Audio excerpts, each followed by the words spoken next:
still up there, Tony? Oh, we're going to catch it next? I was. Okay. I am. Good luck with that. Don't drop it.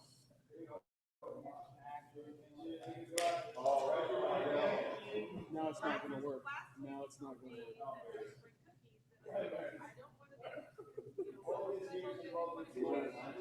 Yeah. That's why he calls it.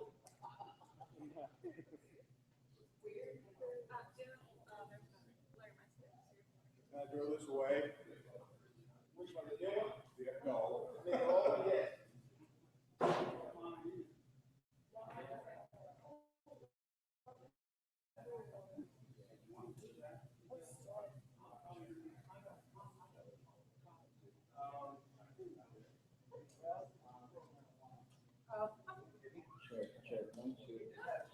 Check, 1, 2. 1, 2. Okay. Ladies and gentlemen, here we go. 1, 2. Check. Check. 1, 2. All right, yeah. Hey. 1, 2. Yeah. I need to get you.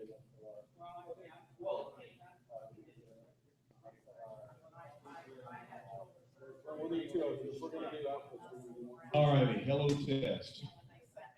This is 25. Sounds really good. Hello check. Hello test. Hello. Good evening. Hello. Hello. Hello test.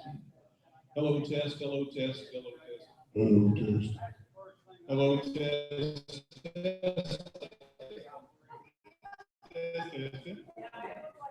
Yeah.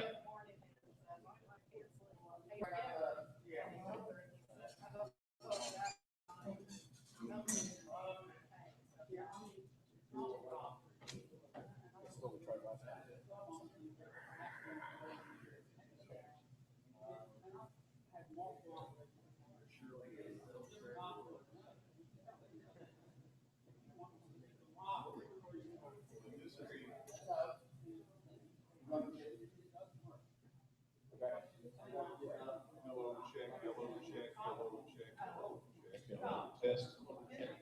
Hello, check. Hello, test. Hello, test. Hello, test. Test. Test. Hello, test. Hello, test. Hello, check. Hello, check. Hello, test. Test. Test. Seated here with our backs. Hello, test. Hello, test. Hello, test. Hello, test. I'm still standing. Actually, I'm just. Hello, test. Hello, test. Hello, test. Test. Test. Hello, test. Hello, test. Good evening, everybody. Welcome to Effingham Junior High. Hello, test. Hello, test. Hello, test. Ooh, that sounds much better. Hello, test. Test for the candidate forum. Hello, check. Hello, test. Hello, test. Hello, check. Hello, test. Hello, test. Hello, test. Hello, test. Hello, test. Hello, test. Hello, test. Hello, test. Test. Test. Test. Test. Hello, check. Hello, check. Hello, test. Hello, test. Hello, test. That's hello, hello, hello, good evening. Hello, test. Hello, test. Hello, test. Hello, test. Hello, hello, test. Hello, hello, test. Hello, test. Test, test, test, test, test, test, test. Hello, test. Hello, test. Hello, good evening. Hello, test. Hello, test. Hello, test. Hello, test.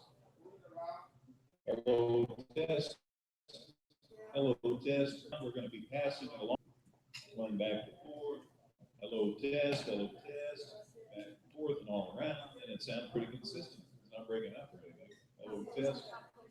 Hello, test. Hello, test. Test, test, test, test, test, test. Hello, good evening. Hello, test. Hello, test, test, test, test, test. Hello, test. Hello, test, test, test, test, test. Hello, test. Good evening. Hello, test. Hello, hello, test. Hello, test. Good evening. Welcome. Hello, everybody. We're living in high school. Hello, test. Hello, check. Hello, test. Hello, test, hello, check. Hello, test. Hello, test, hello, check. Hello, test, hello, test. Hello, test, hello, check. Everything good?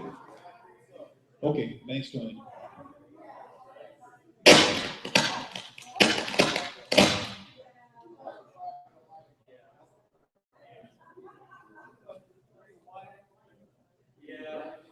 Did that happen whenever you turned them off?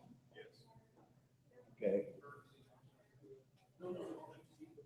What I'm gonna do is I'm gonna make sure that it's,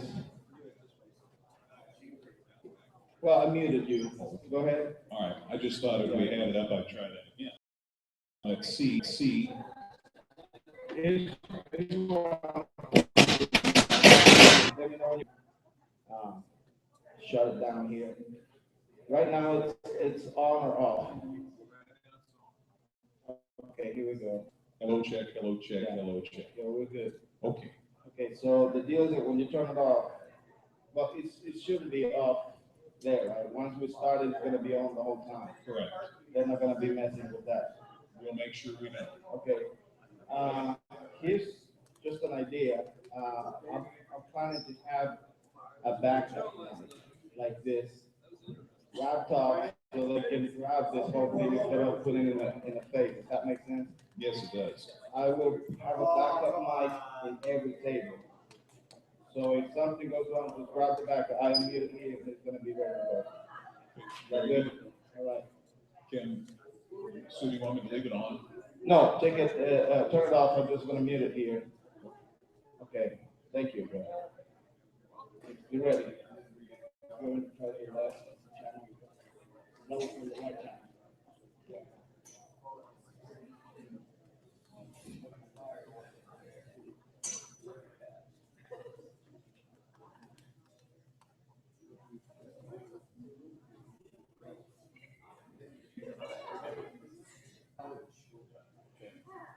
Hey Greg, can you talk a little bit for us on the station? Can you test the station, please? Do it again. Turn this on. Yeah. Go ahead. Here we go. Okay, hello, test. Hello, check. Hi there, talking to the station. Probably not everybody will be as loud as me. Hello, test, hello, test. Hello, test, okay. All right.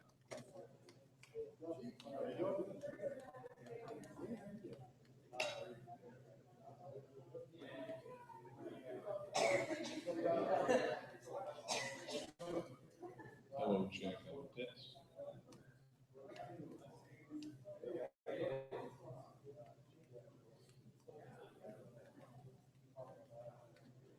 Hello, check, hello, test. Hello, test, hello, check, hello, test.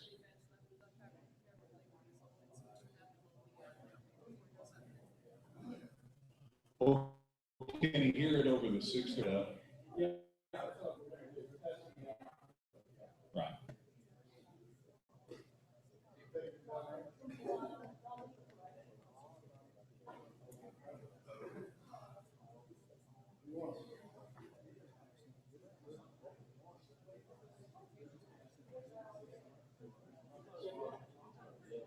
Hello, check. Hello, check.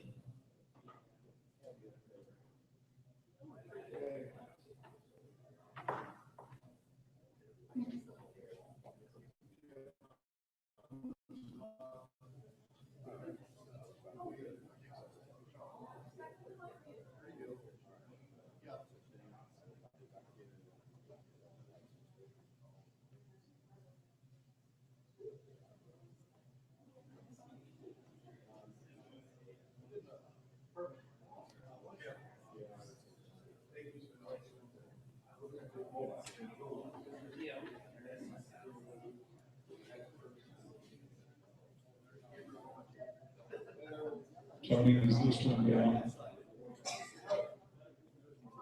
Now it is.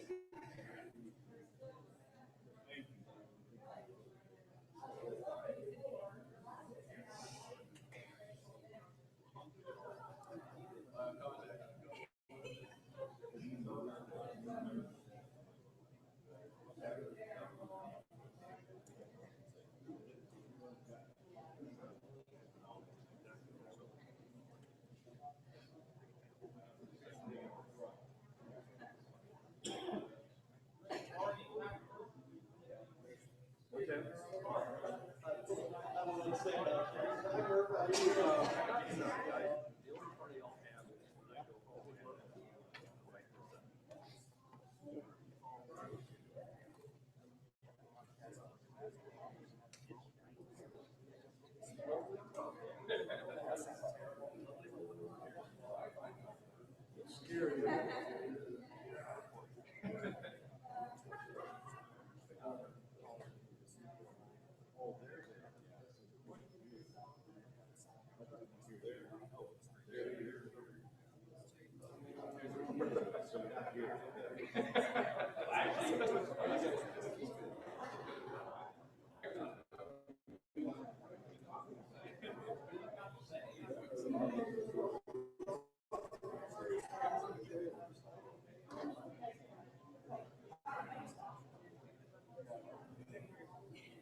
I'll be in the back. You guys need to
Hey, it's me.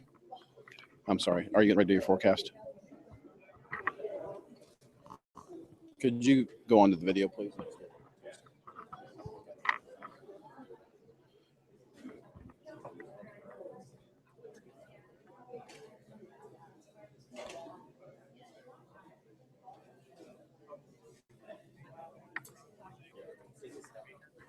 Okay. I just want to test the microphone, check and make sure everything's working okay. As we are set to broadcast the City Commissioner and Mayoral Candidate Forums on 97.9 XFM, 97.9XFM.com.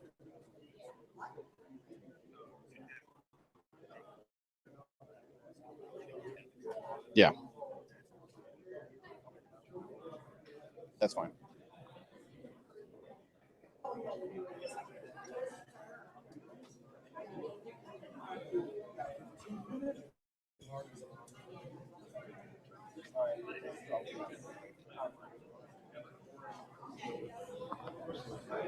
One, two, check.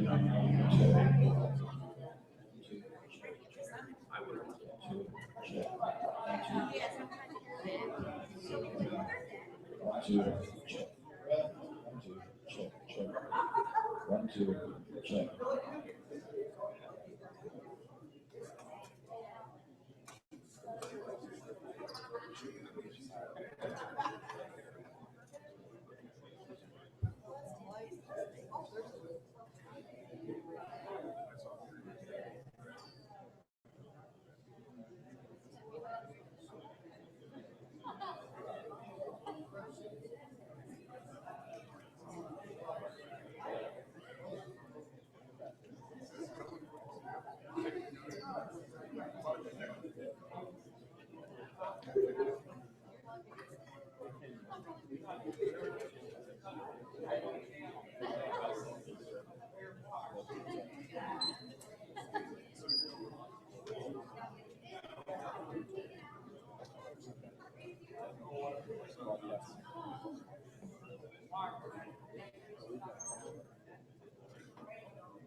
Check.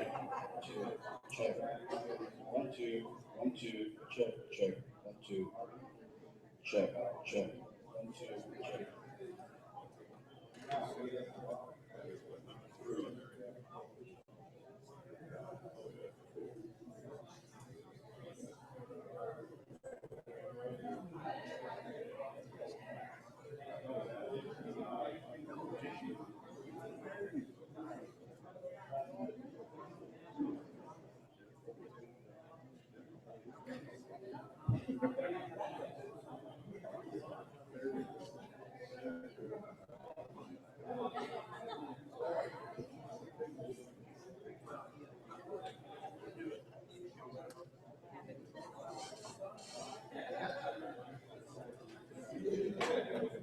One, two, check.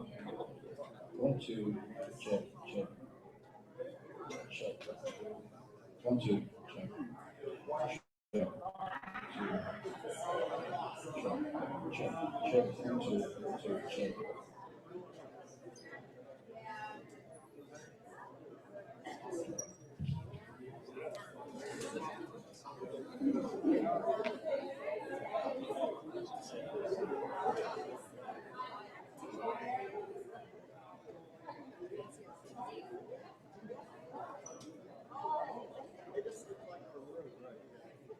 Which is why you want to do that. All we need is for him to read the name.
And good evening very much. Thank you, Brian. We are broadcasting live here from the auditorium at Effingham Junior High School as we prepare for tonight's City Commissioner and Mayoral Candidate Forum. They are preparing things and getting signatures from the candidate. Moderator tonight will be Eric Zeller. Our panelists include our own Greg Sapp, gentleman from the Effingham Daily News, gentleman from WCRC, WCRA, Cromwell, and also from the Effingham Topless News Report. So that will be the panel of local media that will present questions to the candidates this evening. Those candidates first up for the City Commissioner Forum. We will hear questions from, well, actually, questions will be posed to candidates Dustin Reardon, Brian Millville, Kevin Esker, Don Alt Willis, Merv Gillenwater, Michael Williamson, and Ted Custer. Those are the gentlemen running for City of Effingham. Mayoral candidates, which will be in the second forum after a short break, are Herman Jr. Willis, Jeff Blumker, and Larry Meisenheimer. Those are the three candidates for mayor in the City of Effingham. Again, the way this will work, forum will begin here momentarily. This will run for about 90 minutes. We'll take a short break. Candidates for mayor will participate from about 7:45 to 8:30. So again, we are preparing for this City Commissioner Forum to begin here on 97.9 XFM. This is also being live streamed with video at 979xfm.com. There's an election forum button with live video at the top right of the page. You can click on that, and we're streaming this through Google with YouTube. So you should be able to watch that on literally any device with that issue this evening. So again, that button, the election forum live video button at the top right of 979xfm.com. So we are getting the rules set here for how this is going to work this evening, and then we will begin this City Commissioner Forum. Again, candidates are Dustin Reardon, Brian Millville, Kevin Esker, Don Altoff, Kevin Willis, Merv Gillenwater, who will be the outgoing mayor, Michael Williamson, and Tim Custer are the candidates for City Commissioner here in the City of Effingham. Again, after we get finished with this forum, then we'll begin the mayoral forum with candidates Herman Jr. Willis, Jeff Blumker, and Larry Meisenheimer. So we do have some sponsors this evening. We'll thank those quickly here. Martin's IGA Plus, First State Bank of Beecher City, Dan Heck Chevrolet Toyota, and also, apologize. Those are our sponsors for this evening's broadcast here on 97.9 XFM through the video at 979xfm.com. So Norma Lansing with the Chamber, who, by the way, is sponsoring this event, putting this on for us, is giving the candidates again their rundown of how things will go this evening, and then we'll get underway. The panel will pose questions to the commissioners, and those commissioners will have a determined amount of time to respond to the questions, and that media panel will continue on, each panelist to ask 2 questions. So we're going to be in here with moderator Eric Zeller, live from Effingham Junior High School.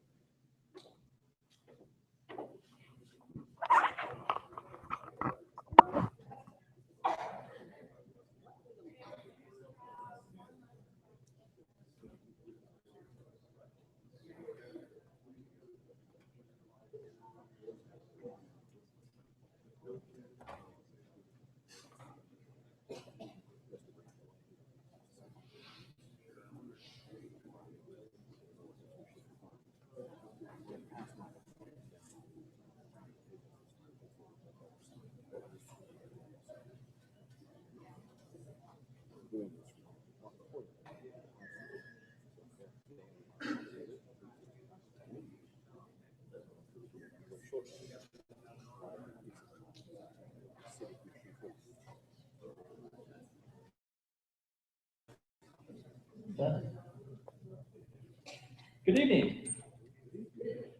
Welcome to tonight's Effingham County Chamber of Commerce City Council and Mayoral Forum. Got a great evening planned tonight, a long time. We've got a lot of candidates, a lot of questions to go through. A few thank yous first. Thank you to the Chamber Legislative Committee for putting this on. We appreciate all their work, Norma, Becky, Amanda, the Chamber. Thank you for everything you do. And thank you to our co-sponsors. Got Premier Broadcasting, Effingham Daily News, Effingham Topless News Report, and the Cromwell Radio Group. So thank you all for your sponsorship of this. The forum is being broadcast live on 97.9 XFM and is being videotaped and will be available on 97.9 XFM. It's also going to be available on effinghamradio.com. It's being televised this evening on 100.5 FM and 99.5 WCRA. I'll go through a few rules here, so to speak. Each candidate will be introduced by information they provided to the Chamber of Commerce. Each candidate will have questions posed from the media panel we have in front of us and myself. You'll have a minute to answer each question, and then we'll just start down with, once the questions start, we'll start with Don and work alphabetically down to the first question and just rotate through. You'll have 2 minutes to give a closing statement, and the order of those closing statements have been determined by the draw that you saw Norman and the candidates do just a few moments ago. We have a timekeeper this evening. Thank you, Becky Brown, for being our timekeeper. She will give a 30-second time as well as a 10-second time. And we spoke with the candidates and let them know that we're going to try to stick to our time frame so that we can give you all a chance to let everyone in the crowd and let all those listeners who are listening to us live on the radio hear what the candidates have to offer and hear what they can bring to the city of Effingham. Introduce our media panel. To my right is Greg Sapp, station manager from Premier Broadcasting. To Greg's right is Jeff Long, the editor of the Effingham Daily News. And to Jeff's right is Tom Jameson, the news director from Cromwell Radio Group. And to his right is Herb Meeker, reporter with the Effingham Topless News Report. So thank you all for helping us out this evening, serving as our media panel. I'll go ahead and do a brief introduction of all the candidates. And again, this is information that was provided to the chamber by the candidates. To my far right, Don Altoff. Don is married to Carol. They have 2 children and 4 grandchildren. He is retired and the former owner of Quiznos Restaurant in Effingham. Previous employment includes the Ramada Inn, World Color Press, and Forbes magazine. Don is a current city council member. He has 9 years on Effingham County Board. He's a graduate of St. Anthony High School and the Culinary Institute of America. Next to Don is Kevin Esker. Kevin is married to Kelly. They have 1 daughter. He's a 27-year employee of Quad Graphics, a member of the Effingham Knights of Columbus, Ducks Unlimited, and St. Anthony Church. Seated next to Kevin is Merv Gillenwater. Merv is married to Patricia. They have 1 son and 2 grandsons. He's the current mayor of Effingham. He served as a city commissioner from 2007 through 2011. Merv is a retired Illinois State Police lieutenant with nearly 25 years of service. He's an adjunct instructor for Lakeland College for 9 years, a life member of the Fraternal Order of Police, Illinois State Teachers Association, and Retired Officers Association. He's a member of the American Legion, Centenary United Methodist Church, and is a volunteer with Illinois Special Olympics and Meals on Wheels. Seated next to Merv is Tim Custer. Tim is single and the son of Cleet and Betty Custer. Tim has 1 daughter and is the owner and operator of Custom House Trimming for 17 years. Tim was an independent candidate for Douglas Township Road Commissioner in 2013, and he is a member of Effingham Knights of Columbus and St. Anthony Church. To my immediate left is Brian Melville. Brian is single, the son of Larry and Pat Melville. He's a current city council member, the general manager of 2 hotels in Mattoon, Illinois. He's a co-owner of Take 5 Vintage in Effingham. He's a graduate of Effingham High School and Eastern Illinois University. He's a member of the governing board of construction trades for Effingham County and St. John's Church. Seated next to Brian is Dustin Reardon. Dustin is married to Mindy. They have 2 sons. He's employed by Effingham County Sheriff's Department since 1998, a graduate of Lakeland College and Mid-America Christian University. He's a member of the First Church of God, and his volunteer involvement includes heart and cancer awareness programs and events. Seated next to Dustin is Michael Williamson. Michael is single, and he has 1 son. He's a professor of civil engineering at Indiana State University and serves on the college advisory and scholarship committees. Michael is a member of the American Society of Civil Engineers faculty program and has led fundraisers for children's organizations, as well as assisting with child identification programs and scholastic role competitions. Seated next to Michael is Kevin Willis. Kevin is married to Delana. They have 3 children and 7 grandchildren. He's employed as a security director at retired Effingham City Police officer after 21 years. He's the co-owner of Willis Detective Services and four fitness centers. He's a licensed private detective and security contractor. Kevin is also a member of the Effingham Country Club. Wow. Thank you all for agreeing to serve in the capacity or run for the commissioner's office. And thank you all for being here this evening. Got a lot of great questions. So without further ado, just a reminder, we will start with Don. Each question will get 1 minute. I would ask the audience to hold any applause until the end of the proceedings so that we can get as many questions in as possible. So I will start with the first question, and then we'll, after I do my question, we'll work our way through the media panel, and we'll just keep circling through. So Don, this first question starts with you. Why are you seeking election to the Effingham City Council? Well, first of all, I want to thank everybody for coming out tonight. And another thing, last time I ran, I went door to door and talked to everybody, and I didn't have that opportunity. I had surgery done, and I'd really rather done that than having surgery. And I enjoyed going out and talking to all the public and getting connected with everybody. Why I'm running for city council, I think the last 4 years proves that we've done a very good job, and we've had a balanced budget, and I really care about the community, and we started a construction trade class, and I want to see it fulfilled if at all possible, and just to serve the people. I really enjoy doing that. Thank you. Kevin? I've never really ran for anything like this before, but I've been interested in it, so I wanted to get myself more involved in more in the community and see what I could bring to the table with all of my experience in customer service and being able to make good decisions. That's about it. Thank you, Kevin. Murph? I've spent the majority of my life in some type of public service, one way or another. As you all know, I did serve for 4 years as a commissioner, and enjoyed that position and enjoyed the people that I worked with and for. I also now have 4 years almost under my belt as the mayor.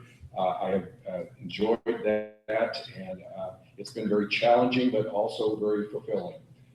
Some people might say, why are you stepping down? I don't feel that I am stepping down, even though I'm very proud of being mayor. I feel that this is just a change in position, and I want to continue to serve all of you as I have the last 8 years.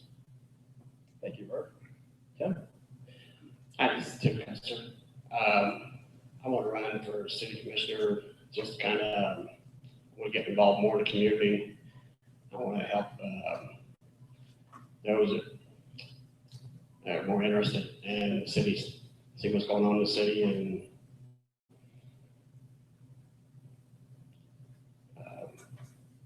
that's pretty much it, I guess. Thank you, Tim. And move over to Brian. Hi, I'm Brian Millville, and I wanted to be an Let's advocate. stop for just a moment and make sure we get a microphone on Brian. We might better hear it. There we go. Let's see if we got you now. My name is Brian Millville, and I've always been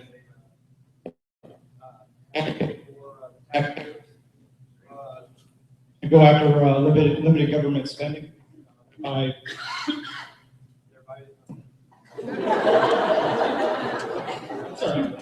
let's try that again. I'm Brian Millville, and I've always been an advocate for the taxpayer to control the to do limited spending with government, to fight the tax increases that we face with runaway government spending, and at the end, to grow Effingham into a better place for ourselves and for our children. Thank you, Brian. And Dustin? I agree a lot with what Brian had to say. I have a commitment of service to the community. I feel that government has begun to spend beyond its means.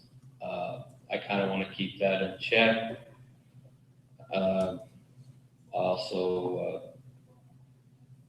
feel the need to be involved in the capacity that I am seeking of city council. Thank you. Thank you, Dustin. Michael? Hi, I'm Michael Williamson. The reason I'm seeking election is I want to give back to the Effingham community by providing a service on the city council. I've got 3 big points I'm really running on. One, I want to stop or prevent wasteful spending in the Effingham community, stop government runaway with our funds and increases of taxes. I also want to provide the necessary resources to make Effingham a safer community to live in for our children. And I want to promote economic growth. I have a lot of friends who have obtained a bachelor's degree. They want to come back to Effingham, but they can't find a job here, so they have to move away, or if they do stay, they take a job that they're overqualified for and underpaid. So those are the reasons that I'm wanting to run. Thank you, Michael. Kevin? Hi, I'm Kevin Willis. Basically wanted to run for city council because I've been an employee for the city for 21 years. I'd like to see the other side of it.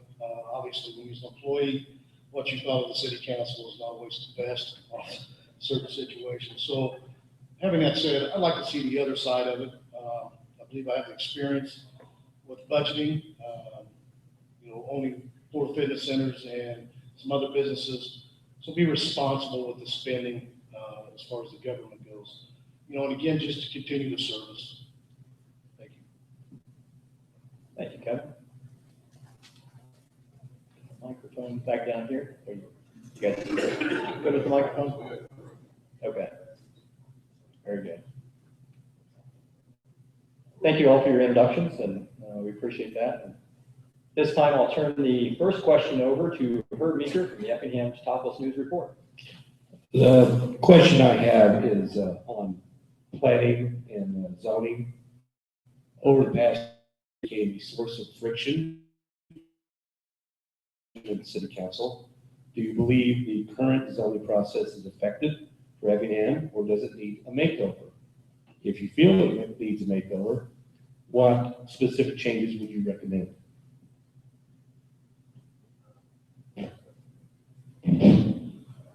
With not really ever being on the board, I'm not sure if I can answer that question to anybody's fulfillment, but I know there's a fine line between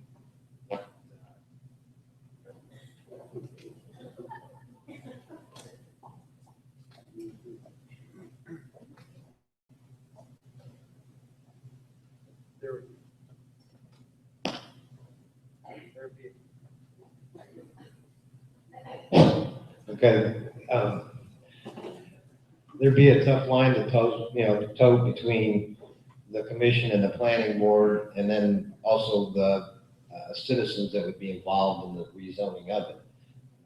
You would have to, weigh all the odds in order to come out with the best way for the zoning to be done. Thank you, Kevin. We'll move to Murph. I really don't have enough time in 1 minute to tell you how well the Planning Commission actually works if we use it the way it is intended. It is actually set up to be the finder of fact in law. We actually use the Planning Commission to determine whether the petitioner should get a zoning that they're asking for. We expect them to know the law specifically, and that's what they usually try to deal with. And then they make a recommendation to the city council, which we can approve, or we can deny, or we can just send it back to them, remand it back to them and ask them to get some clarification on it. But I think it works very well. Maybe sometimes we don't use it the way we should, but I think it's a good process. Thank you, Bert. Our next respondent will be Tim Custer. Could you repeat the question? Over the past year, zoning issues became a source of friction between the Planning Commission and City Council. Do you believe the current zoning process is effective for Effingham, or does it need a makeover? If you feel it needs a makeover, what specific changes would you recommend? Mine is, if it's not broke, don't fix it. No need to spend any foolish money if it's not going to help the matter. If the city zoning is working the way it is, I say just leave it alone. No need in change anything if it's working good. Thank you, Tim. Our next respondent will be Brian Nobel. I'm not so much sure that there is so much friction between the city council and the planning commission as it is that they're volunteers and they do a great job of what they do. And the city council should take their recommendation under consideration, but should not be a rubber stamp for anything they pass. We do need to have planned growth. We need to have proper growth. We need to listen to the residents of the neighborhoods that the zoning changes affect. I live in a neighborhood where zoning changes years ago have drastically changed the makeup of the neighborhood from single family to, I've had drug dealers living across the street from me. And part of it was due to the zoning that was done prior to this council or even the previous council. So the planning commission does a good job, and we just need to make sure it's the proper growth, the right growth, and the right zoning. Thank you, Brian. Our next respondent will be Dustin Reardon. Well, I'm unsure, not being in office, what needs to be changed with the zoning and planning commission. If we're talking about rezoning a neighborhood, that certainly affects the neighbors. And I would take into great consideration what that effect would have on the neighbors living in that area.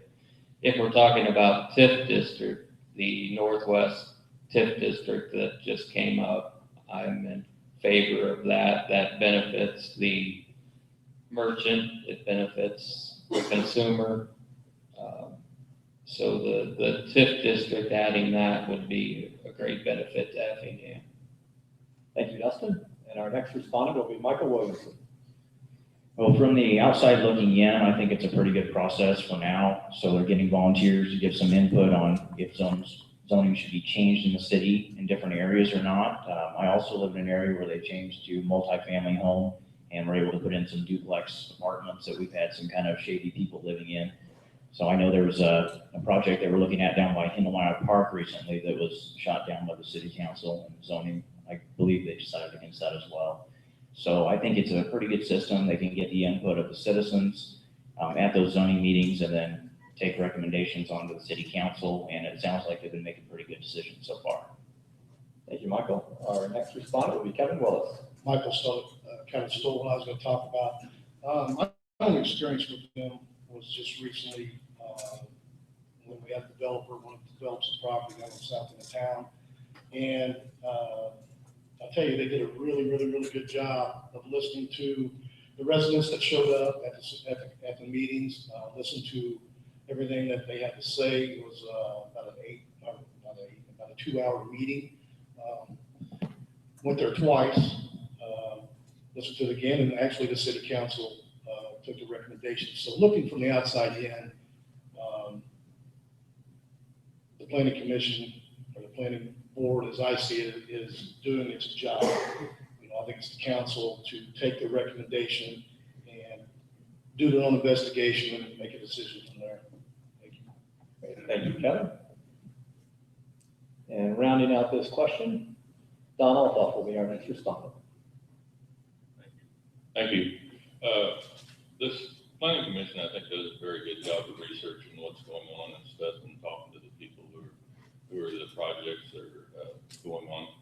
The only one conflict I think we had this year was with on South End to keep a business or starting a business in the Austin Mansion.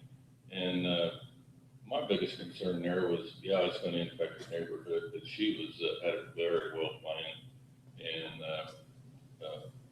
it was a good business, and to keep the Austin Mansion driving and not just let it go back into apartments or even be tore down. I think it's good for the community to look at other things and just. I think the planning commission and the city work very well together. Thank you, Don. And that rounds out our second question. And this third question will come from Tom Jameson, the news director at Cromwell Radio Group. And leading off the answer for this round will be Merv Gillenwater. Apologies for the sound. Well, we learned a little bit about all you guys during your introductions, but take these personal and professional experiences and qualifications that you have, and how do those make you a good candidate to be a city commissioner? Okay, my background, actually, I didn't talk a lot about my education. I do have a bachelor's degree in management from Eastern.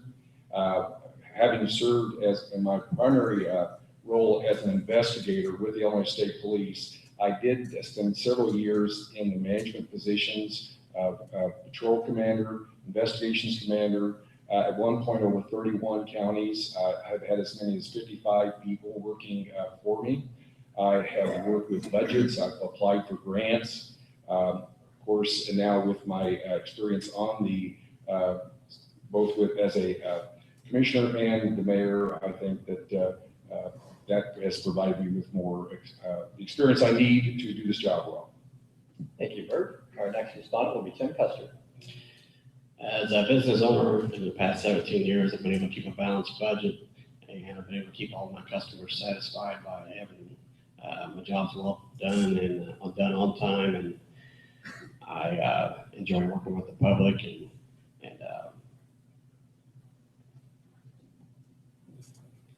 like to see things, a little bit of change here and there and help the community grow. Thank you, Tim.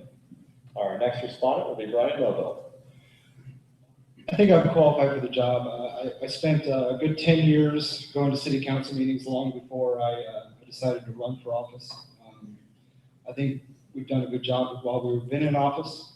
I'm the general manager of two motels where I have to deal with P&L statements, budgets, just like the city does. I'm a business owner, so I know we have to live within our means. As a private individual, I know we have to live within our means. I spent almost my entire life outside of serving on the city council in the private sector, and I think I can help the city move forward in the future. Thank you, Brian. And our next respondent will be Dustin Reardon. As a deputy sheriff, I deal with a lot of complaints, problems, neighbor disputes, things of that sort. And I think over the years, I've developed a knack for solving problems between people. And I think that's a good beneficiary to bring to the table as far as on the city council. Thank you, Dustin. And our next respondent will be Michael Williamson. From an educational standpoint, I have all the way up to a PhD in civil engineering, and with that, I'm a professor at Indiana State University. There I serve on a multitude of different committees. I'm constantly in meetings that'll be similar to the city council, where we're making decisions that are going to impact the students and the university and their ability to go out and get jobs once they've graduated. I'm also an adjunct professor at SIUE over at Edwardsville. Some of my experiences, I've worked on several research projects at SIUE while I was working on my PhD, and one of those was a highway incident management training course that was developed over a 4-year period. I interacted with all levels of government, from federal, state, and local, communities such as Effingham, and with all different types of responders, law enforcement, EMS, fire and rescue, towing and recovery, as well as local politicians at state, federal, et cetera levels.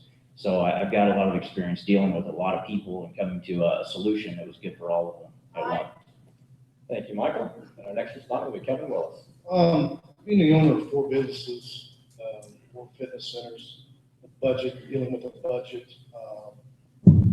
been an investigator for Effingham for over 10 years. I was a patrol commander for Effingham for over 10 years. My current position as security director for J&J, I've been writing policy. We're currently in a process of dealing with the state of Illinois, getting security guards armed with them. So, that all being said, I think I have experience to do the job. Thank you, Kevin. Our next respondent will be Don Altoff.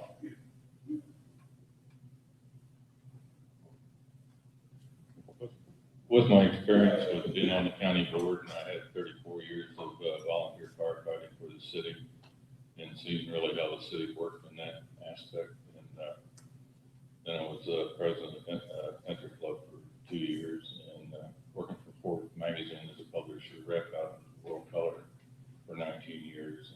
And we owned a popcorn shop downtown, and I owned Quiznos, and I ran Ramada, and Best Western and EG's Pancake House. So I think I've got plenty of business experience. And the last 4 years, we've had a very good time on the council and had a good budget, balanced budget. And the construction trade classes we started is a very vital thing to the community. We're going to have 21 kids, and we should hopefully graduate 21 kids into the business industry. Thank you.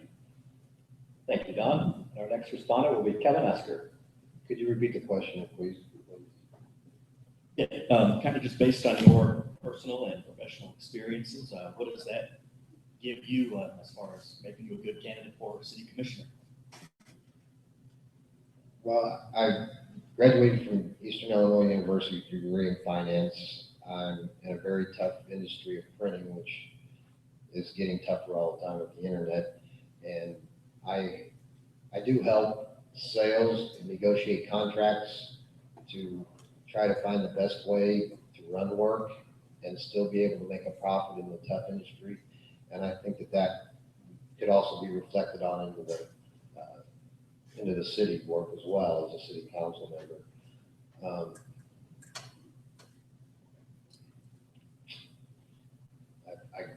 I guess that's about it. Thank you, Kevin. That concludes that round of question.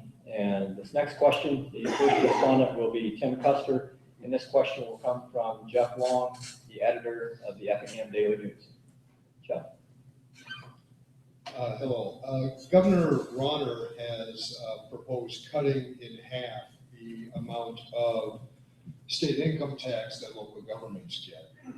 First of all, do you support that plan by the governor as he deals with the state's financial problems? And if it does go through at some point in the future, how specifically would you deal with that loss to the city?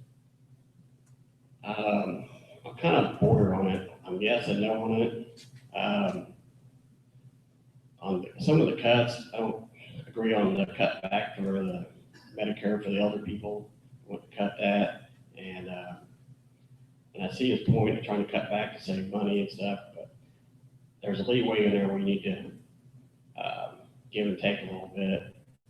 I think it needs a little bit more thought to put into, and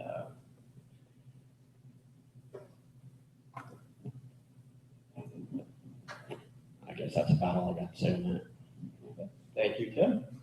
Our next respondent will be Brian Millville.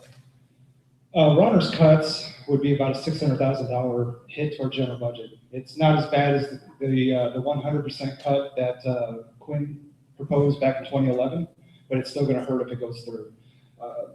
I appreciate the governor for trying to fix all of those problems. God knows there's plenty of them. But it seems like it's almost punishment to Effingham for being fiscally responsible, and yet we're going to be punished for the bad deeds in Springfield. What's going to happen is I refuse to raise taxes if there's a budget cut. It's just not an option to me. What will end up happening is there will be less projects in the city. That's just, we're gonna have to make the cuts and do as we do. So we'll have to make the adjustments as we go along and hope they don't hit us that hard, but there will be something coming down the pipe that they'll hit us. Thank you, Brian. Our next respondent will be Dustin Reardon. I think sometimes people don't realize how local government and state government intertwine so closely. With these cuts from Governor Rauner, it could impact the city. As Brian said, 600,000 loss to the city is a good loss. I think there are some areas that we can make cuts to adjust, and we don't really have much of a choice. If it goes through, it goes through. So if that being the case, I think there's areas looking at the budget that could be cut to make up that ground. Thank you, Dustin. Our next respondent will be Michael Williamson. Can you repeat the question again, so I got it fresh in my mind?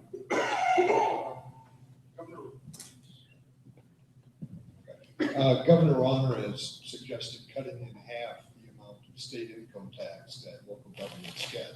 So I'm wondering if you support that move by the governor And if it does go through at some point, what specifically would you look at cutting back on in Effingham? Okay, well, I was at the budget meeting last week, so that did come up. There's about $600,000 in cuts. My understanding is that's going to be to the general fund. So where employee salaries are at and pensions and those sorts of things. Basically, what I would suggest is that we need to be fiscally responsible in the state. You know, Illinois kind of had a history of running away with spending. So if we're making cutbacks to be responsible, I understand that. We just have to work with the budget we have, which may mean having less projects, so less growth in the city for now, until we can figure out a way to increase some type of revenue. I'm not for tax increases, though. I don't think we should raise local taxes to make up for the loss. So we'll figure out where to make cuts. It's one of those things, again, I'm on the outside looking in, but I would say that I'm not going to cut any vital services such as law enforcement or fire services. So I want to keep all those going and figure out other ways to make cuts. Thank you, Michael. Our next responder will be Kevin Willis. State of Illinois, unfortunately, is not in very good shape. I understand the governor's wanting to cut money out of local government. With that being said, you know, the board would have, you know, we need to work together. If we need to cut $600,000, that's a lot of money out of the general fund. You know, hopefully we can look at areas that is not affecting employees with the city. You know, take a look at the areas where economic development may be pushed back half a year, or a year, or 2 years, or whatever the case may be. But it all comes down to we got to be financially responsible and make the tough decisions to get it done. Thank you, Kevin. And our next respondent will be Don Altoff. I think the governor has to do a lot of cutting, and this isn't the first one that's going to come down the line, I don't think. But most of this would be projects and stuff what we'd have to eliminate, and it wouldn't be employment or anything like that. But if it kept going, yes, we'd probably have to look at cutting employment back. But I don't see any. It's mostly be projects the first year or two. But we've you know, got a lot of projects on the books, and we don't start every project we have. So you know, there's a lot of carryover and stuff that we don't complete all the time with the projects, and we move on to another year. So there's a lot of opportunity we can move stuff around. So, and the budget's been very healthy for us. Thank you. Thank you, Don. Our next respondent will be Kevin Esker. State cuts, I understand that they're probably going to happen just because of the way the state of Illinois is. But when it comes down to meeting a budget or taking on a cut of say $600,000, the first thing you need to do is sit down and look at your fixed cost, your variable cost, and see what is out there that may be fluff that you may not be needing. You also need to sit down and decide what are your needs and what are your wants. That's two different things. I mean, you got to sit down and evaluate the right way to go about it. Thank you, Kevin. Our next respondent will be Murph Gillenwater. Along with everyone here, I don't like the idea that they're proposing. The problem is that what they're doing is they're pushing their problem down to the local level. To me, it is a state problem. It should be handled at the state level. If cuts need to be made, make them there. Or if they're going to be taxes are going to have to be raised, raise them at the state level. We're very lucky here in Effingham. We have been very fiscally conservative. We do have some funds that will help us ride this out. However, it's not fair for other communities that do not have the money we do. They may end up having to raise taxes at the local level. And that, again, that's not a fair thing to do. And actually, it's not going to be projects that we're going to be having to cut. It probably will be personnel, or we won't be able to buy equipment that is necessary to provide you with the safety and security that you now have. Thank you, Murph. And that concludes the fourth question of the evening. And our first respondent for the next question will be Brian Millville. And the question will come from Greg Sapp, Station Manager at Premier Broadcasting Company. Thank you, Eric. Effingham's operating with a city administrator. The He oversees the day-to-day operation of the city. Is that a system you favor? And if not, what's your idea? Brian? I was originally in favor of the city manager referendum that was about 5 years ago. Was opposed to the city council, the previous city council creating the city administration position. Having dealt with Mr. Arndt for the last 4 years, I think I'll be the first one to eat crow. It's worked out good. Jim has done a fantastic job for the city. He lets us know what's going on. He does a great job with the budget. He does a great job with the personnel. And, it took a little bit of, we're the kind of first council that's had to deal with that form of government. So it's taken a good 2.5, 3 years to get into that feel of how things work between city administration and us. But I think it's been an overall positive experience. Thank you, Brian. Our next respondent is Dustin Reardon. Well, initially, I just simply because the majority of the people voted against that position. I think it was 57% voted down the city managerial form of government. So if I take office, that is one position I would have to take a long, hard look at and reevaluate our needs, and if we need that, if we continue with it. I'm kind of on the fence with that. Thank you, Dustin. Our next respondent will be Michael Williamson.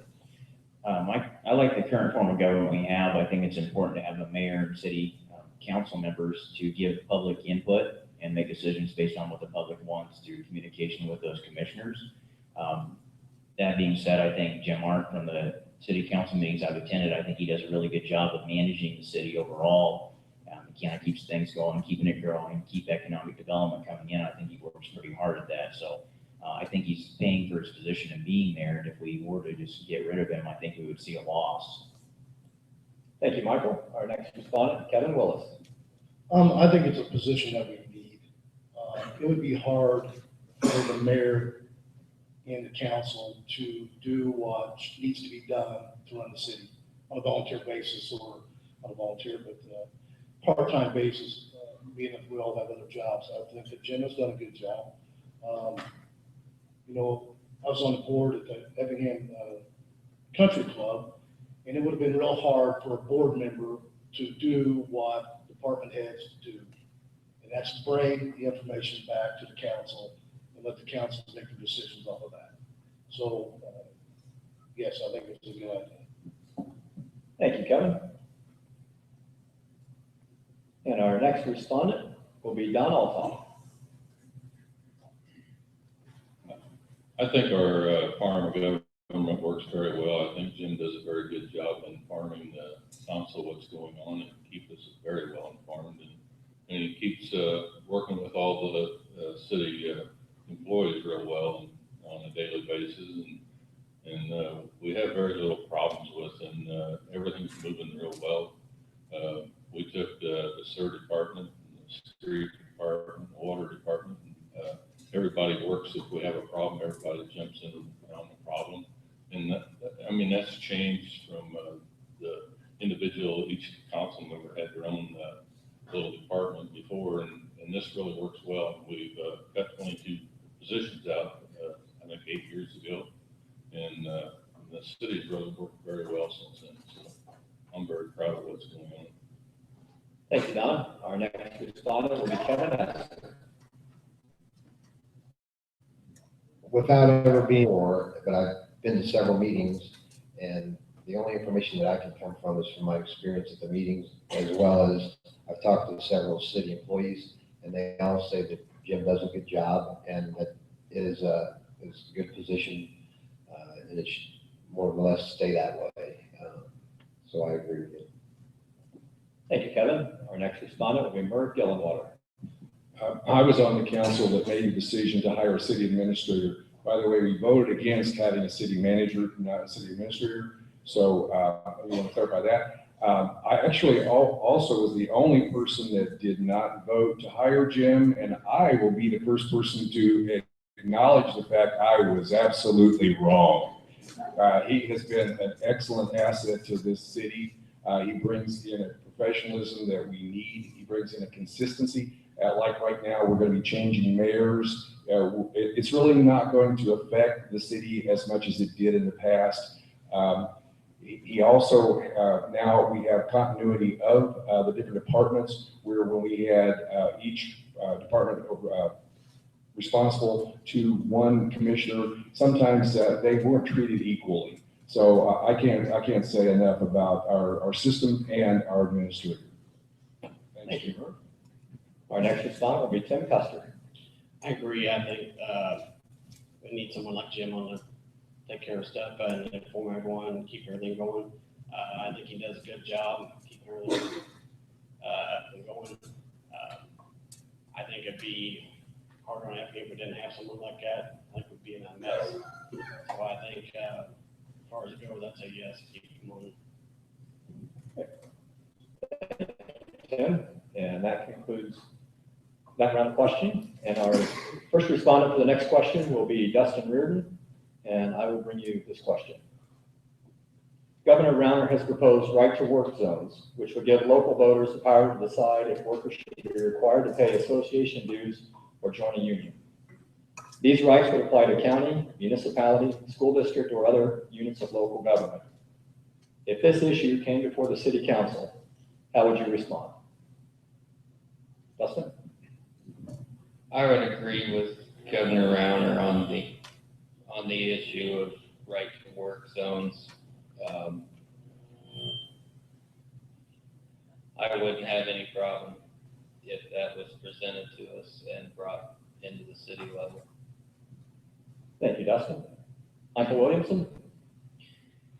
I would also be in favor of what Governor Rauner proposed as far as putting in the right to work zones. I know people, not only in Effingham area, but in other states, city of St. Louis, where I worked for a while as a traffic engineer, who had that choice. Some of them chose to be a part of the union. If they wanted to be, they could, but the ones who didn't have to pay in those dues.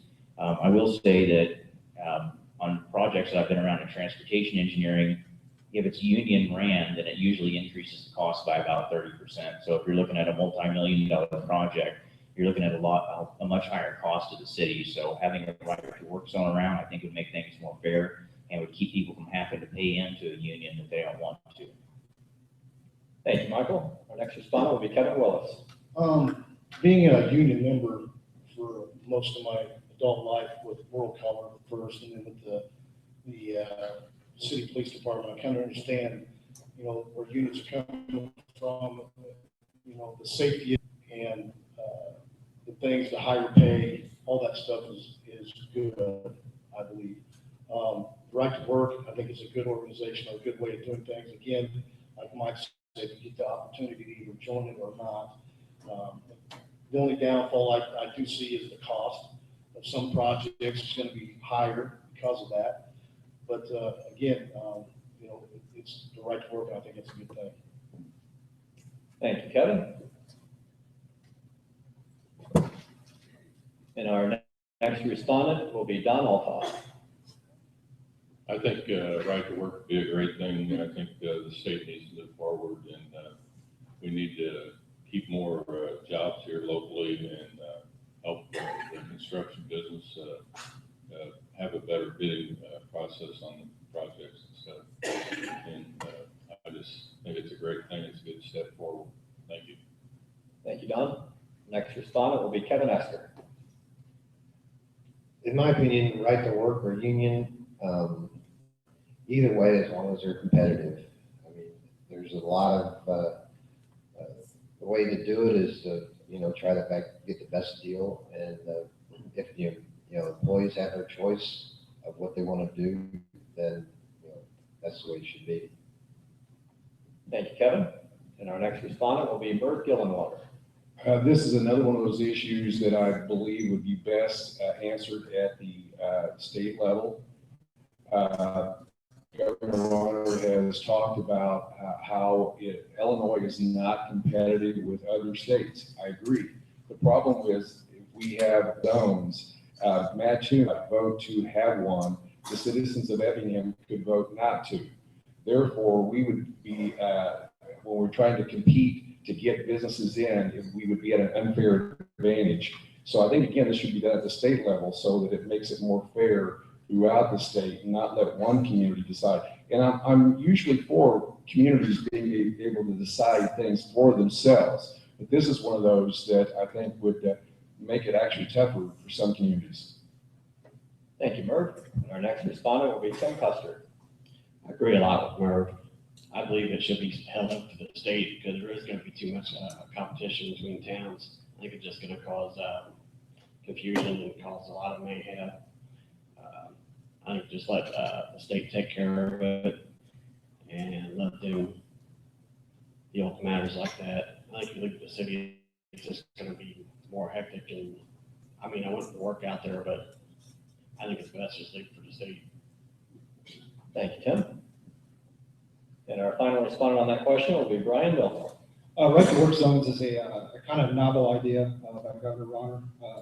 I think union membership should be should be a choice, not necessarily a requirement. It should be based on the desires of the workforce at hand. I think Governor Ronner needs to take a step forward even more and eliminate the executive order by Governor Quinn, project labor agreements in several of our economic development zones, which ends up raising the cost of our projects at the city level anywhere from 15 to 40%. If we can do that, we can save some of that money that he wants to cut from us as well. But I think in the end, the current system is unsustainable. We've seen businesses move from Illinois to other states that were right to work and have prospered and left Illinois in the dust. Thank you, Brian. And that concludes that round of questioning. Thank you all for your responses. This next question will come from Mr. Meeker.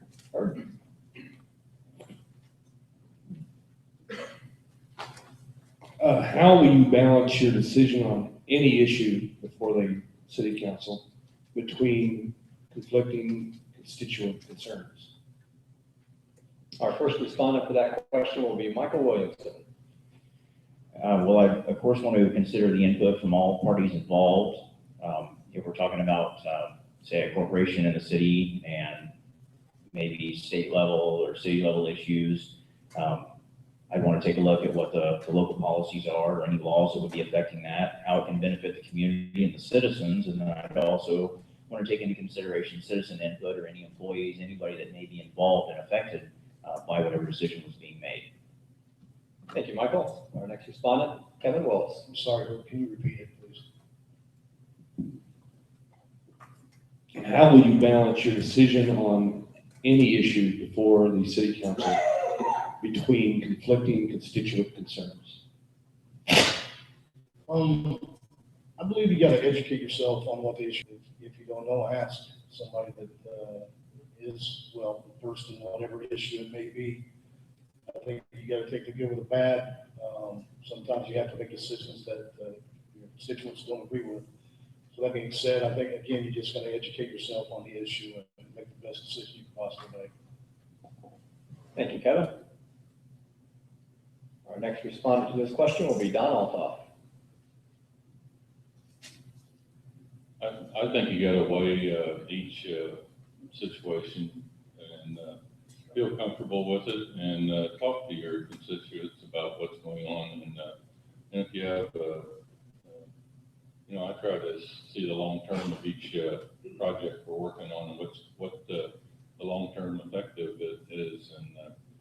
And one decision I was gonna probably vote for one thing, and then I got a whole bunch of calls to change my vote, and I went with the voters, and I got criticized for it pretty heavily, and I just feel I made the right decision because they're the ones who put me in office. Thank you. Thank you, Don. Our next respondent, Kevin Esker. Well, anytime that you have an issue between constituents or basically in any situation, you really need to gather as much information as you can. You have to ask the right questions, and you've got to get down to the bottom of it before you can really make any good decisions. One of the things that I would stress, even at my employment, is never assume anything. Make sure you get all the information. That's the only way that you're going to get best answer conflicting information or confliction between people. Thank you, Kevin. Our next respondent will be Fuel and Water. This is something that I've done almost every council meeting we've ever had. There's always an issue of some people say, well, you got past that one, now you have the next one. It is very difficult. One thing that you cannot do is try to always figure out what the majority wants. Because there's always someone in the group that's more vocal than the other, but that may not be the majority. So you really have to look at the specific issue that's a question. You have to law sometimes to it, and we're elected to represent the citizens to the best of our ability, and sometimes it's not very good.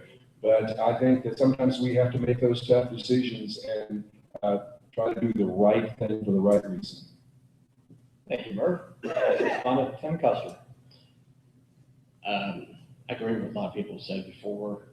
Get as most information you can from it and talk to the people that's involved in it. Try to hear from both sides and weigh it out, see which one would be the best interest for everyone. How everything's going to affect society and see how everything's going to.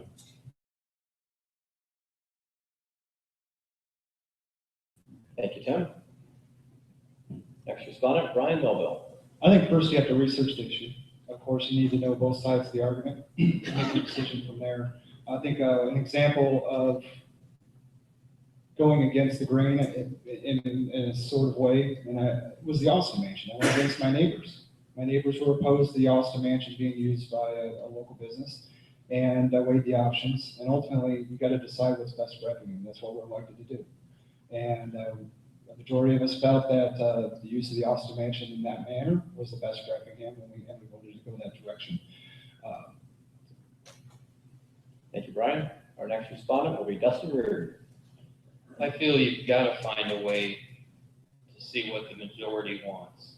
That's what we're elected for. That's what we're elected to do. I would make myself personally accessible via email, personal cell phone. And I believe, like Murph said, that maybe one side's more vocal than the other. So you have to look at the individual issue, and ultimately the decision will be left up to the board.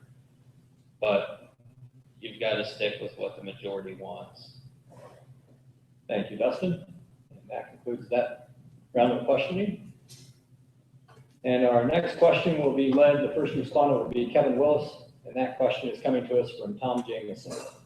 Taking a look at the city's infrastructure. What are the pressing needs in this area? What are some improvements we can make? How do you address this? Infrastructure, I think one of the biggest battles we have right now as far as industry wanting to come in is water. That's what I heard. That's what I understand.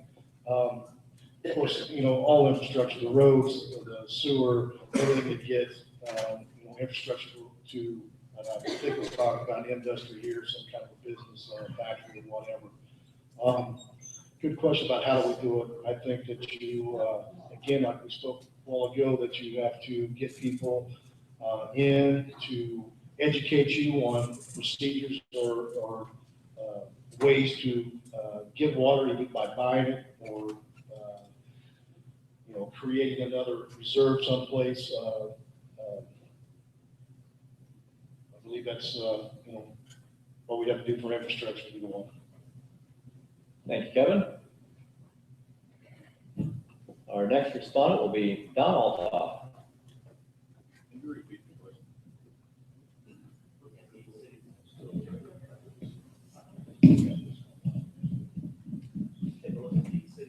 Infrastructure.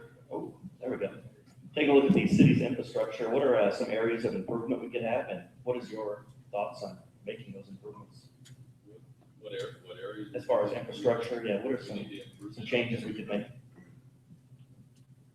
Well, infrastructure, we've been really working hard on infrastructure the last 3 years, I think we spent $3 or $4 million in putting sewer, water lines, relining sewers, and I think we got about maybe 1/3 or a little more of the city done with the lining of the sewers, but we got a lot of it televised. And that's a very important thing, but you know, in the last 12 years, yeah, you can build overpasses and everything else, but if you don't keep your infrastructure going, your city falls apart. The water department is very vital. We are going to do about a $3 million project, I think, out there to put new machines in to make it work better, and we have better water. Our water source is very good. We got Lake Sheridan, Lake Shelbyville, and river. We pull out of the river until the lake, and then we got to go to the lake, and then we go to Lake Shelbyville. But we spent $8 million in trying to get more water back like 10 years ago with Lake Shelbyville, so it's working very well. Thank you, Don. Our next respondent will be Kevin Esker. One more time, could you repeat that? Taking a look at the city's infrastructure, what are some areas we could improve here, the city's most pressing needs, and how do you think these can be addressed? Well, I've already had a citizen call me about his road not being in very good shape. And he says it's partly because of the city and the contractor himself to put the road in. And I think that we probably should have held the contractor who put that road in a little more accountable to better standards, or inspected it properly before it was ever put in, because I have seen it and it is cracking up and everything else. But as far as the needs for the city and the infrastructure, I'm really not, don't have any information on that, so I really can't comment too much on that. Thank you, Kevin. Next respondent, Bert Gillenwater. Kevin is correct in that one of the problems we have had in the past is that we did allow subdivisions to be built without having proper roads and infrastructure placed in properly. We have addressed that in this current council, and we now have ordinances in effect. We do not take over the land or the streets without making sure that they meet our standards. We're also very lucky in that our personnel are very competent. We have a public works director and a city engineer that spend a great deal of time investigating where we need to spend our money, our priorities. We have been taking care of our sewers for the last several years. We are going to continue to spend a lot of money to make sure our sewers are up to where they should be. Our water is the best quality it's been because of the way we have been watching it and keeping priority on it. So I think we have to actually look at all the areas. Thank you, Bert. Our next respondent, Tim Custer. And several kind of the same. I think need to keep the roads and the sidewalks up for the city and for the community. Also, the sewer system is a good plan to keep that going. And for health reasons, the water's a good idea to keep that safe drinking water. As far as everything else goes, for spending wise, I think it ought to be for the best interest as far as what you're going to spend it on. Like maybe even invest in some more like city parks, more just the best interest for the town after the end. And that's about it. Thank you, Tim. Our next respondent, Brian Melville. I think this is a matter of budget prioritizing a lot of it. Effingham has a lot of older infrastructure, and we've done a good job trying to improve it. As it's been said, we've lined the sewers and try to take care of some of the older ones that have started to fall apart.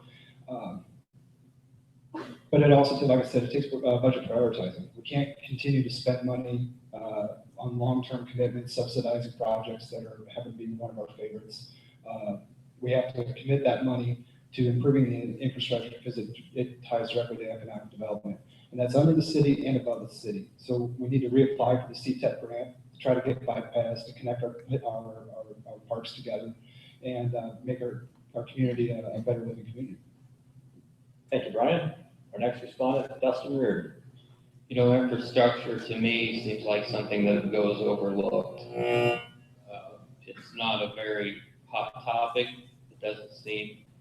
But I went around speaking to several of the employees of the city of Effingham, department heads, maintenance workers, street department, whoever I could find, I talked to them and asked them what they needed. And their overwhelming response was, we need manpower. We need manpower, we need equipment. It wasn't, we need to raise, we need more money. So the infrastructure and roads in Effingham definitely need a good, long, hard look, needs repaired. And you don't think about that until you drive over that pothole. Thank you, Dustin. And our final response to this question, and this is the last question of our candidates this evening, will be Michael Williamson. Well, this falls in the area of civil engineering, so I could probably talk on this for a couple of months if you'd let me. We do have an aging sewer system. I know sewer system, and this is common in cities. You'll have areas that are over 100 years old. I understand they are making some repairs, but it's one of those things people don't see, so they don't want to put money into it until the street, falls in because it's broken down and decayed. As far as drinking water supply goes, I know we have an adequate supply. The problem is with the pipe sizes in certain areas. So when they build some of the industrial zones, if they don't put in a large enough pipe to supply what some of these businesses that will want to come to Effingham need, then they're not able to come in there. And that's fallen into some of the zoning issues that have come up in the city council meetings in the last year. As far as transportation improvements, I'd like to work on something. One is the Maple Street overpass. I'd like to try to secure some state funding for that to let it go through. I'd also like to see some improvements to some of the local roads, maybe get out there and do a little more maintenance and make sure they're in optimal condition. Thank you. Thank you, Michael. And that concludes our questions from the media panel and myself. Thank you all for your responses. As I had said when we started, each candidate will have an opportunity for a 2-minute closing statement. And the order of this closing statement was determined by a random drawing we conducted pertaining to the forum. And the first candidate to respond will be Dustin Reardon. You have 2 minutes to give a closing statement, and Becky will be giving you your time. Dustin? I ask your vote on April 7th because I'm committed to this community. I was born here, raised here, and I will be here until I die. This is my home. I want to see it grow. I want to see it prosper. I have children of my own. I want to leave them with a good town that I grew up in. I want to leave them with similar situation.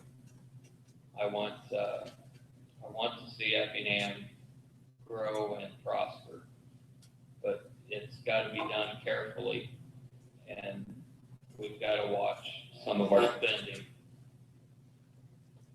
But the main thing is, I do want to see Effingham grow, and I am committed to it. Thank you, Dustin. And our next closing statement will be made by Don Altoff. And just to give the candidates a heads up, Kevin Esker is on deck, and Michael Williamson will be in the hole. Don Altoff, you're up. Great stretch here. I appreciate the voters in the last 4 years to let me have the opportunity to serve you, and I hope you let me serve you in the next 4 years. Also, I think we've done a very fiscal thing in the last 4 years. First year on our first year, we refinanced the EPC, and we saved it, I think, and we saved 2 years of payments on it, and saved $750,000 there. We saved about $1.5 million by redoing bonds and issues and stuff. And so I think we've done a very good fiscal thing for the city, and also the construction trade. I keep hitting that, but that's very vital and to bring citizens and help people stay here in the community. And all this construction trade is all taught by local contractors and stuff, so it's all community driven. So, and I think we've done a very good job, and I've been a lifelong resident, and I really love the city of Effingham. Thank you. Thank you, Don. Our next respondent will be Kevin Esker with Michael Williamson on deck and Brian Millville in the hole. Kevin? I've been a citizen of Effingham almost all my life, except for when I was originally born in St. Louis, Missouri. I graduated from Eastern Illinois with a degree in finance.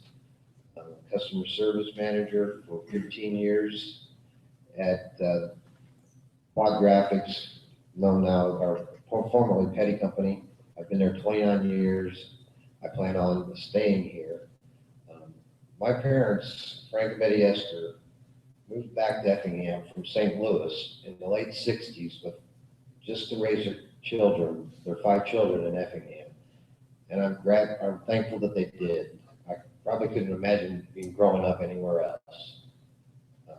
For this same reason, I did live in St. Louis for a short time after college, and I moved back to Effingham once I got engaged to my wife, Kelly.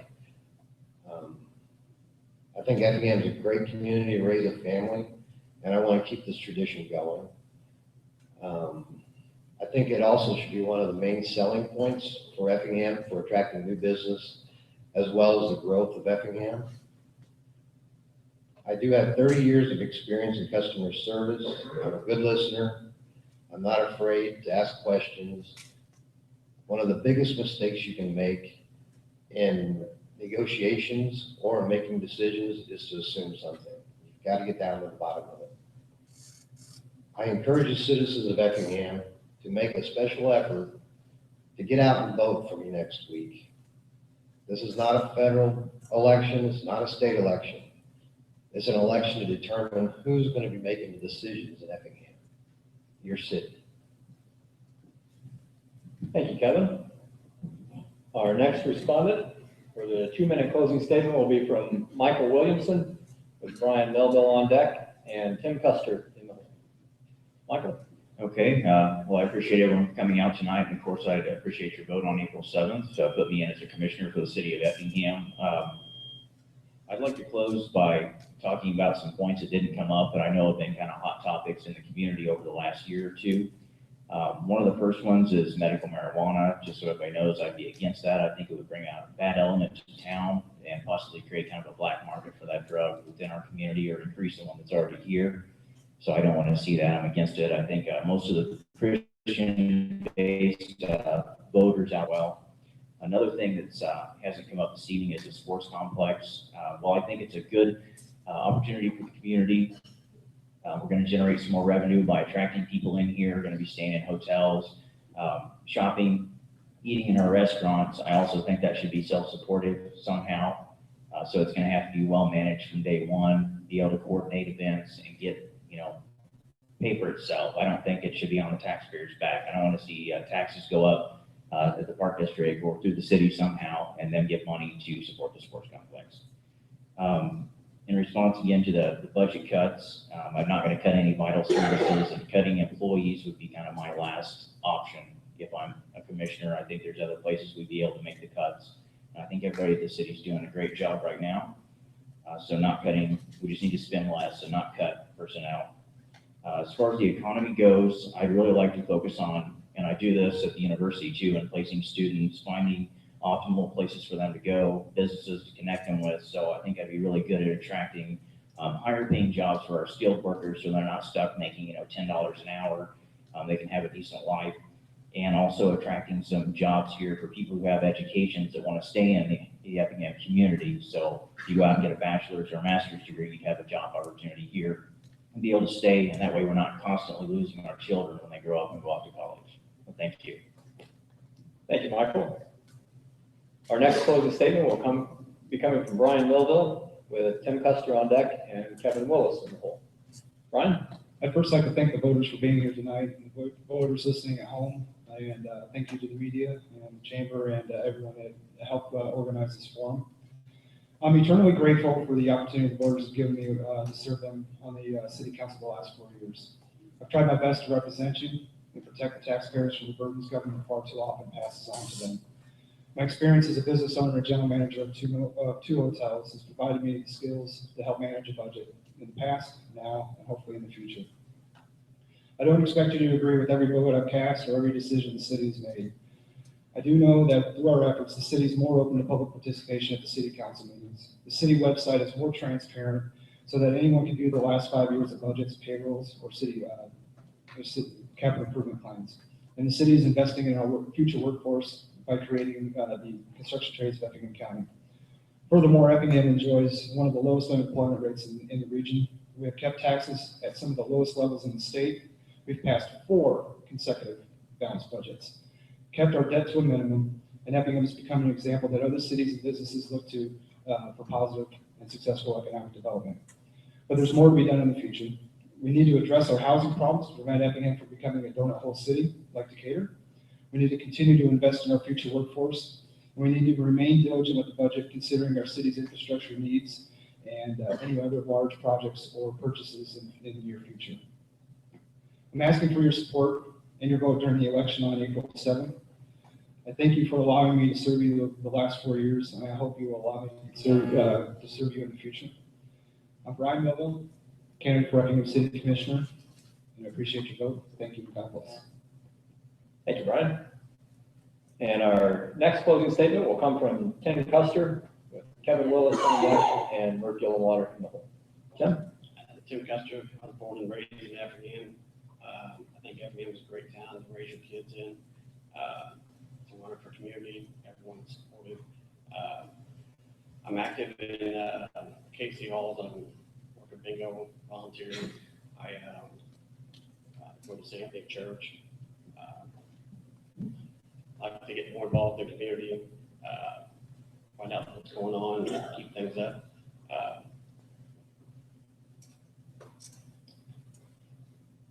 Like to see our roads kept up, keep more, if elected, keep office hours from 8 to 4, 8 to 5. And the door would always be open for concerns, or if anybody needed to want any questions or anything, I'd be right there to answer them.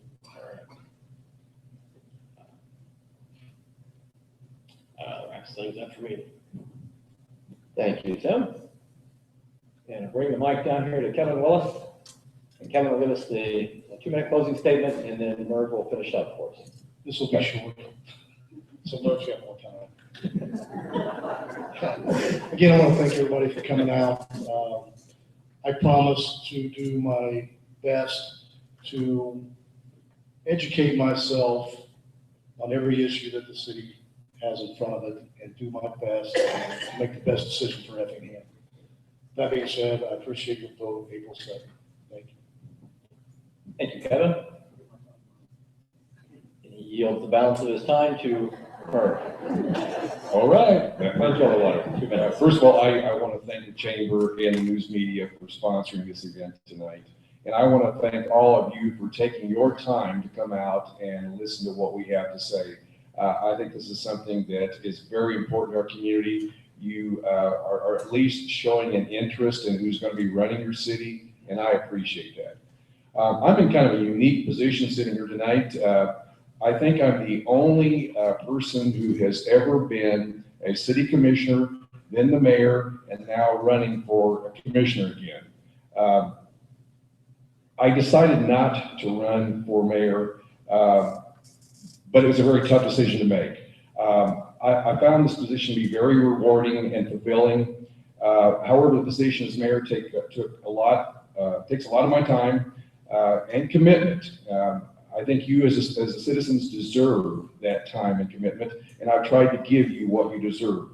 I am now at my point in my life that I would like to redirect some of my energy and time to other pursuits, such as spending time with my grandsons, my elderly mother, doing some traveling with my wife, and possibly even trying to develop something called a hobby. I've heard about that, but I don't know how to do that yet. By the way, I want to tell you, my wife, if I don't have time for the rest of this, my wife did not want me to run for commissioner. She didn't want me to run for mayor, and now she doesn't want me not to run for mayor because she's afraid I won't be happy. So anyway, however, I do wish to completely give, I don't wish to give up a public service, and I promise that if I am re-elected or elected to this position, I will commit whatever time necessary to serve you as commissioner. Did I get this part? While serving in the past as commissioner and now as mayor, I have tried to serve you with integrity and to the best of my ability. If you elect me as commissioner, I promise to do the same. Thank you. Thank you, Merv.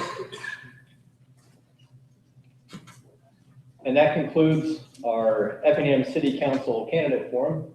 I want to thank each of the candidates for coming out this evening. And more importantly, thank you for giving up your time to run for office, and if elected, thank you for representing the city of Effingham. Thank you to all those in the crowd who have gathered for this forum. We do have, as you know the schedule, another forum coming your way in about 15 minutes. I'd like to thank our media panel. For those listening online, live online, we have Greg Sapp, Jeff Long, Tom Jameson, and Herb Meeker asking the questions for tonight's forum. And we'll be back in 15 minutes. If you did not catch or want to see this live online, you can get it on vxradio.com as well as effinghamradio.com. They tell us those will be up in just a few days, so you can catch a rebroadcast of this. We'll be back with you in about 15 minutes. Does that work with all of our media production folks? Fantastic. The word is we'll be back in 15 minutes. If you're listening online, please come back and join us. And as you heard there, that's Eric Zeller, moderator of this City Commissioner Forum for Effingham. And as you heard him say, we'll take about a 15-minute break here and come back with the mayoral candidate forum as we get set up for that. City Commissioner Forum from candidates Herman Jr. Willis,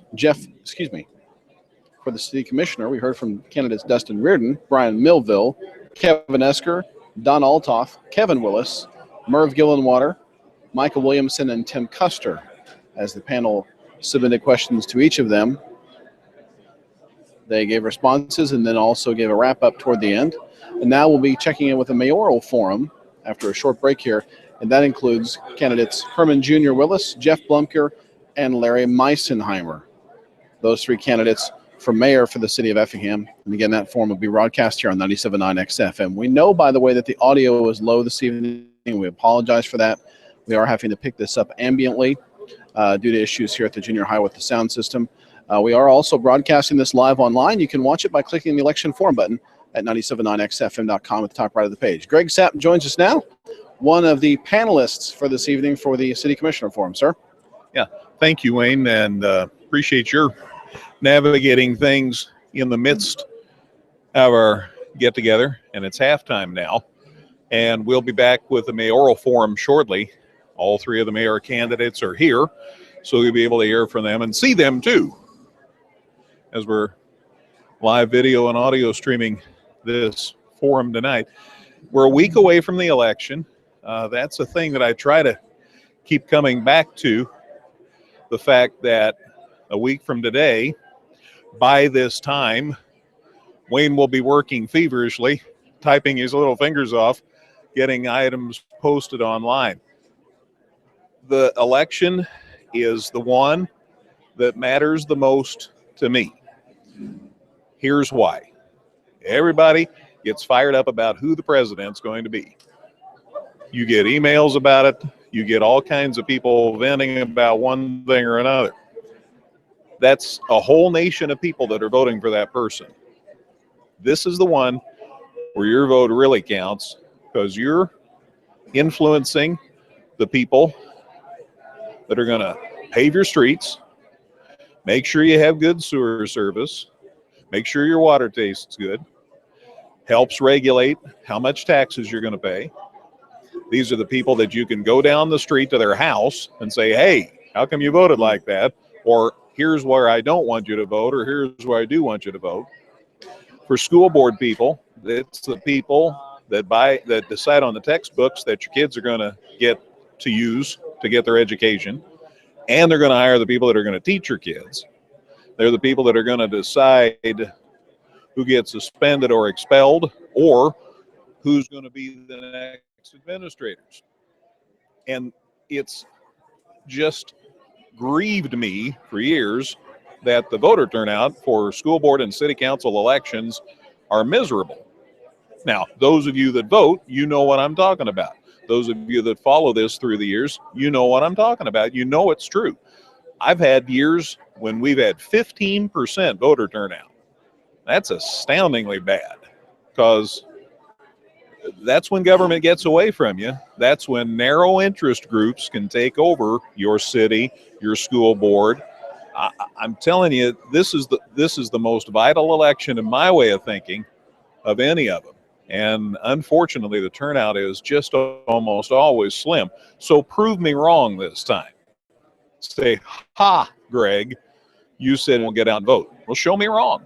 Prove me wrong. Get out and vote next Tuesday. And if you're not going to be in town on Tuesday, go vote early. Make sure you're registered so you can vote. You can still do that for a few more days, still get registered. So that's the bottom line. I'd be glad to be proved wrong. So I hope that you'll get out and vote for the candidates and issues of your choice. Now, a word about tonight. We're at halftime. Again, the mayoral forum's still to come. And as I said, Junior Willis and Larry Meisenheimer and Jeff Blumker are all here. So you'll get to see them if you're watching the video streaming. And you'll get to hear from them either on the radio or online. And we will remind you that in addition to all this, it's going to be available online later too. So be mindful about that.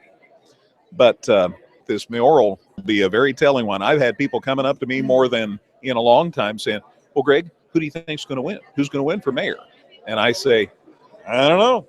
I legitimately don't know. I don't know who's going to win. You've got a lot to recommend any of these three fellows. You have Jeff Blumker, who's been in business for a long time. He's a native kid. He's always been in Effingham. You have Junior Willis. He's a native kid. He's always been in here. Larry Meisenheimer grew up in Taylorville, but I never hold that against him because he's lived in Effingham for 30 or 40 years now. So you have these guys who are long timers. They know what goes in the city, and they've been involved in various pursuits and volunteer efforts, and so they know the community. So I'm going to be very interested, Wayne, to hear what they have to say about the issues, and we have some questions that I think will make them think. And so we hope that people will stay around for that. As far as the commissioners that we heard from tonight, and thankfully, we were afraid we weren't going to have one here tonight, but thankfully it worked out and he was able to be here. So we had all 8 of our commissioner candidates. 4 of these fellows are going to get elected. You get to vote for 4 people next Tuesday, and the top 4 vote getters are going to be elected. It's at large. It's not like somebody has to come from each section of the city. It's all at-large voting, and whoever are the top 4 vote getters, those are the 4 commissioners for the next term. Mayoral election, we're only going to choose 1, so whoever gets the most votes among the 3 will be the new mayor. It's going to be a very interesting situation. Say, for instance, what if Merv Gillenwater gets elected commissioner? You got a guy who's been the mayor 4 years on as a commissioner. He's going to know a lot, and I think the dynamics of that are intriguing to me. Of course, I love this stuff. It's going to be very interesting to see how that works. But you have all these things in the mix. And I heard a lot of good things I think I heard something good from every one of the commissioner candidates tonight, something that appealed to me. So I'm going to have a tough time deciding who I'm going to vote for. It's going to be very interesting. I thought the questions about infrastructure were particularly interesting. And some of the answers there were, especially about roads and, the things throughout the area. It was a good set of questions there. Yeah, it makes a difference. I don't like to drive over a tough railroad crossing every day or hit bumps or potholes or whatever's the story. I don't either. I will say one of my favorite stories from a former city official, whom I will not name, but great quote. When asked about street projects and sewer projects, he says, I'm for street projects because they can never see those sewer projects. They never know you were doing anything and you were spending all this money and it was a necessary project. You never get any credit because they can't see that. So that's true. But boy, you know it when the sewer doesn't work. Yeah. So infrastructure is the key, and the city has worked hard to improve their infrastructure. It was important too that a few years ago, the city made a conscious decision to lower its workforce. And there are people who say, maybe we cut too much and maybe we get more projects done. You only can use what you can have to spend, though. So you hope that all balances out. There were a lot of cost savings, and the city's been able to do some things because they made those cuts that maybe they couldn't have. But some things haven't gotten done because they didn't have as many people. So that's the situation. I see the 3 mayoral candidates are up on the stage, so I'm going to hustle back down and get back into my questioner mode. But I guess I say all that not to influence your vote. I try never to do that. But I do encourage you to vote. Because, guys, there are people all over the world that wish that they could do what you get to do next Tuesday. Okay? Thank you, Wayne. Well said, of course, from Mr. Greg Sapp, who is one of the panelists tonight and will be posing questions to the three mayoral candidates. Those guys, by the way, are Herman Jr. Willis, Jeff Blumker, and Larry Meisenheimer. If you're watching the video stream online, you can see that the gentlemen are now on stage. And Norma Lansing with the Chamber of Commerce here in Effingham, the sponsor, by the way, for this evening's event, is on stage explaining the rules to the gentleman. Eric Zeller will again be the moderator for this second forum of the evening here on 97.9 XFM. With a panel of questions coming from Herb Meeker of the Effingham Totopolis News Report, Tom Jameson of the Cromwell Radio Group, Jeff, forgive me, I have forgotten Jeff's last name from the Effingham Daily News. I apologize, Jeff, if you watch this online. You can call me later. And, of course, our own Greg Sapp. I know his name. Thank you.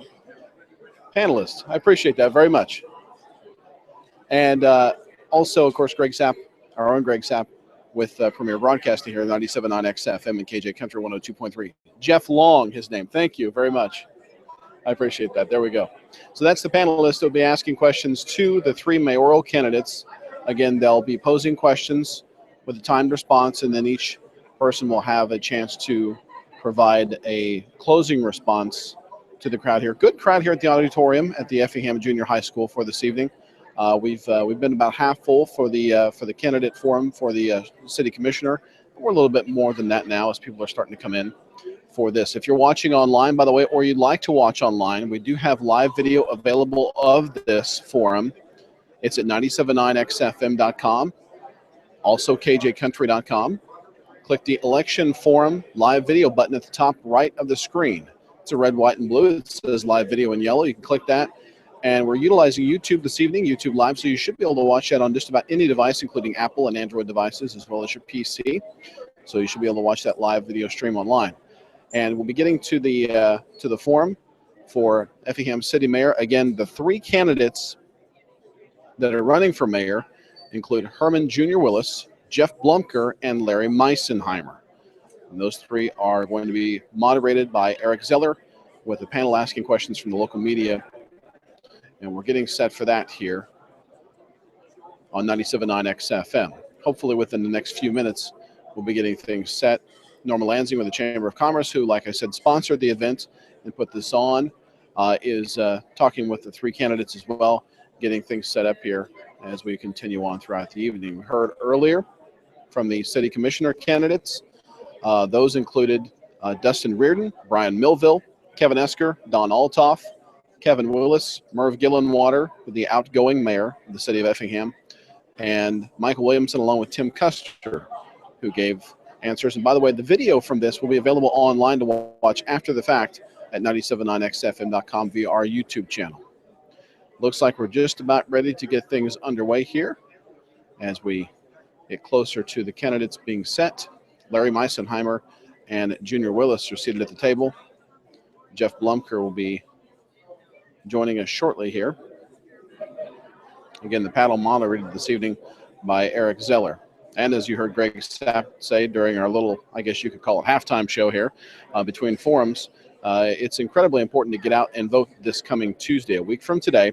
We'll have live election returns for you here on 97.9 XFM, and we'll have those again at 979xfm.com. We'll be updating those live from the County Government Center and keeping those up to date for you so you can check out the live returns as they come in. But get out and vote is the most important thing. This is the local elections, your city commissioners, and also mayor of the city of Effingham. And again, that forum brought to you by the Effingham Chamber of Commerce, set to begin here on 97.9 XFM, 979xfm.com, and of course the live video streaming that you can click that live election button or the election forum button with live video at 979xfm.com.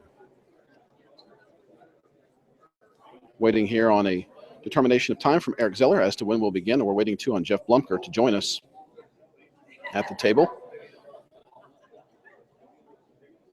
The three candidates for mayor of the city of Effingham, Herman Jr. Willis, Larry Meisenheimer, and Jeff Blumker. Again, we're broadcasting live from the Effingham Junior High School from the auditorium. And if you're watching live online, thank you very much, by the way, for doing that. And Jeff Blumker is headed up on stage here, hopefully momentarily, so we can get this underway and get going with this second forum of the evening, the Mayoral Candidate Forum for the city of Effingham. Again, moderated by Eric Zeller, with a panel of local media asking questions. And each gentleman will have time to respond.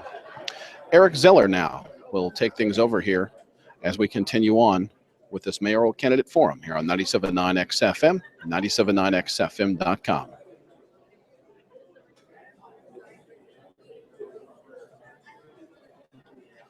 Hopefully begin here momentarily. Eric talking to the panel of media right now.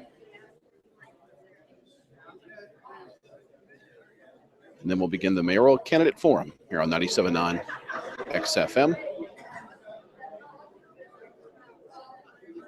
Again with Jeff Blumker, Larry Meisenheimer, and Herman Jr. Willis, the three candidates for mayor for the city of Effingham, election next Tuesday. Eric Zeller now.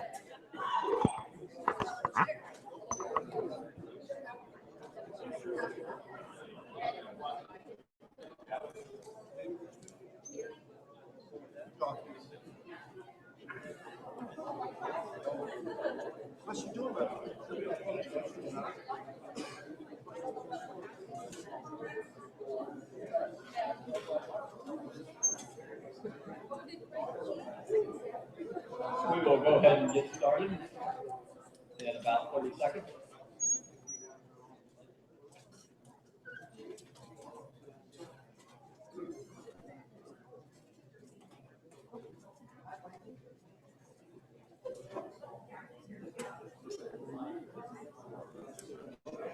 Well, thank you to all of those who are with us in the audience. Thank you for your attendance at the City Council debate, and thank you for your attendance for this mayoral debate. To those listening online, you may be catching this on 97.9 XFM or 100.5 or 99.5 WCRA. As a reminder, this is available on effinghamradio.com and thexradio.com tomorrow or the next day if you'd like to catch a replay of it. Go over just a few brief reminders about work this evening. Each candidate will be introduced by information that the three candidates have provided to the Chamber of Commerce, and they'll have questions coming to them this evening from the media panel. Questions have been pre-selected. The candidates have not been made aware of the questions before tonight's event. And each panelist will take a turn in answering each question. You'll have 1 minute base time to answer the question. We'll start with Jeff Blumker down at the end, and he will be in alphabetical order, working our way down to Larry Meisenheimer and then Junior Willis. You'll have 1 minute to answer the question. Once we make it through three of you, you will have 30 seconds if you'd like to offer a rebuttal to anything that you heard during the other answers. At the conclusion of the questioning, which will conclude for those who are listening on the radio, we will wrap up the questioning at 8:25 and offer a 2 minute closing statement for each of the candidates at that time. Our questions this evening, for those who are just joining us on the radio, will be coming from our media panel, which includes Jeff Long, the editor of the Effingham Daily News, Greg Sapp, who's a station manager at Premier Broadcasting Company, Herb Meeker is a reporter with the Effingham and Topless News Report, and Tom Jameson, who's a news director at the Cromwell Radio Group. I'd like to thank our media sponsors for their co-sponsorship of tonight's event, and a special thank you to the Effingham Chamber of Commerce and the Legislative Committee for their efforts on putting this forum together. As a general reminder, if you happen to join us on the radio during the last forum, as many of you in the crowd may have recognized, we know some microphone issues, and we think we have those rectified, but if you can help us out, those are actually coming from cell phones. So if you have your cell phone on, you can turn it off for us, we would certainly appreciate it. And not everybody, it needs to be off if you could, please.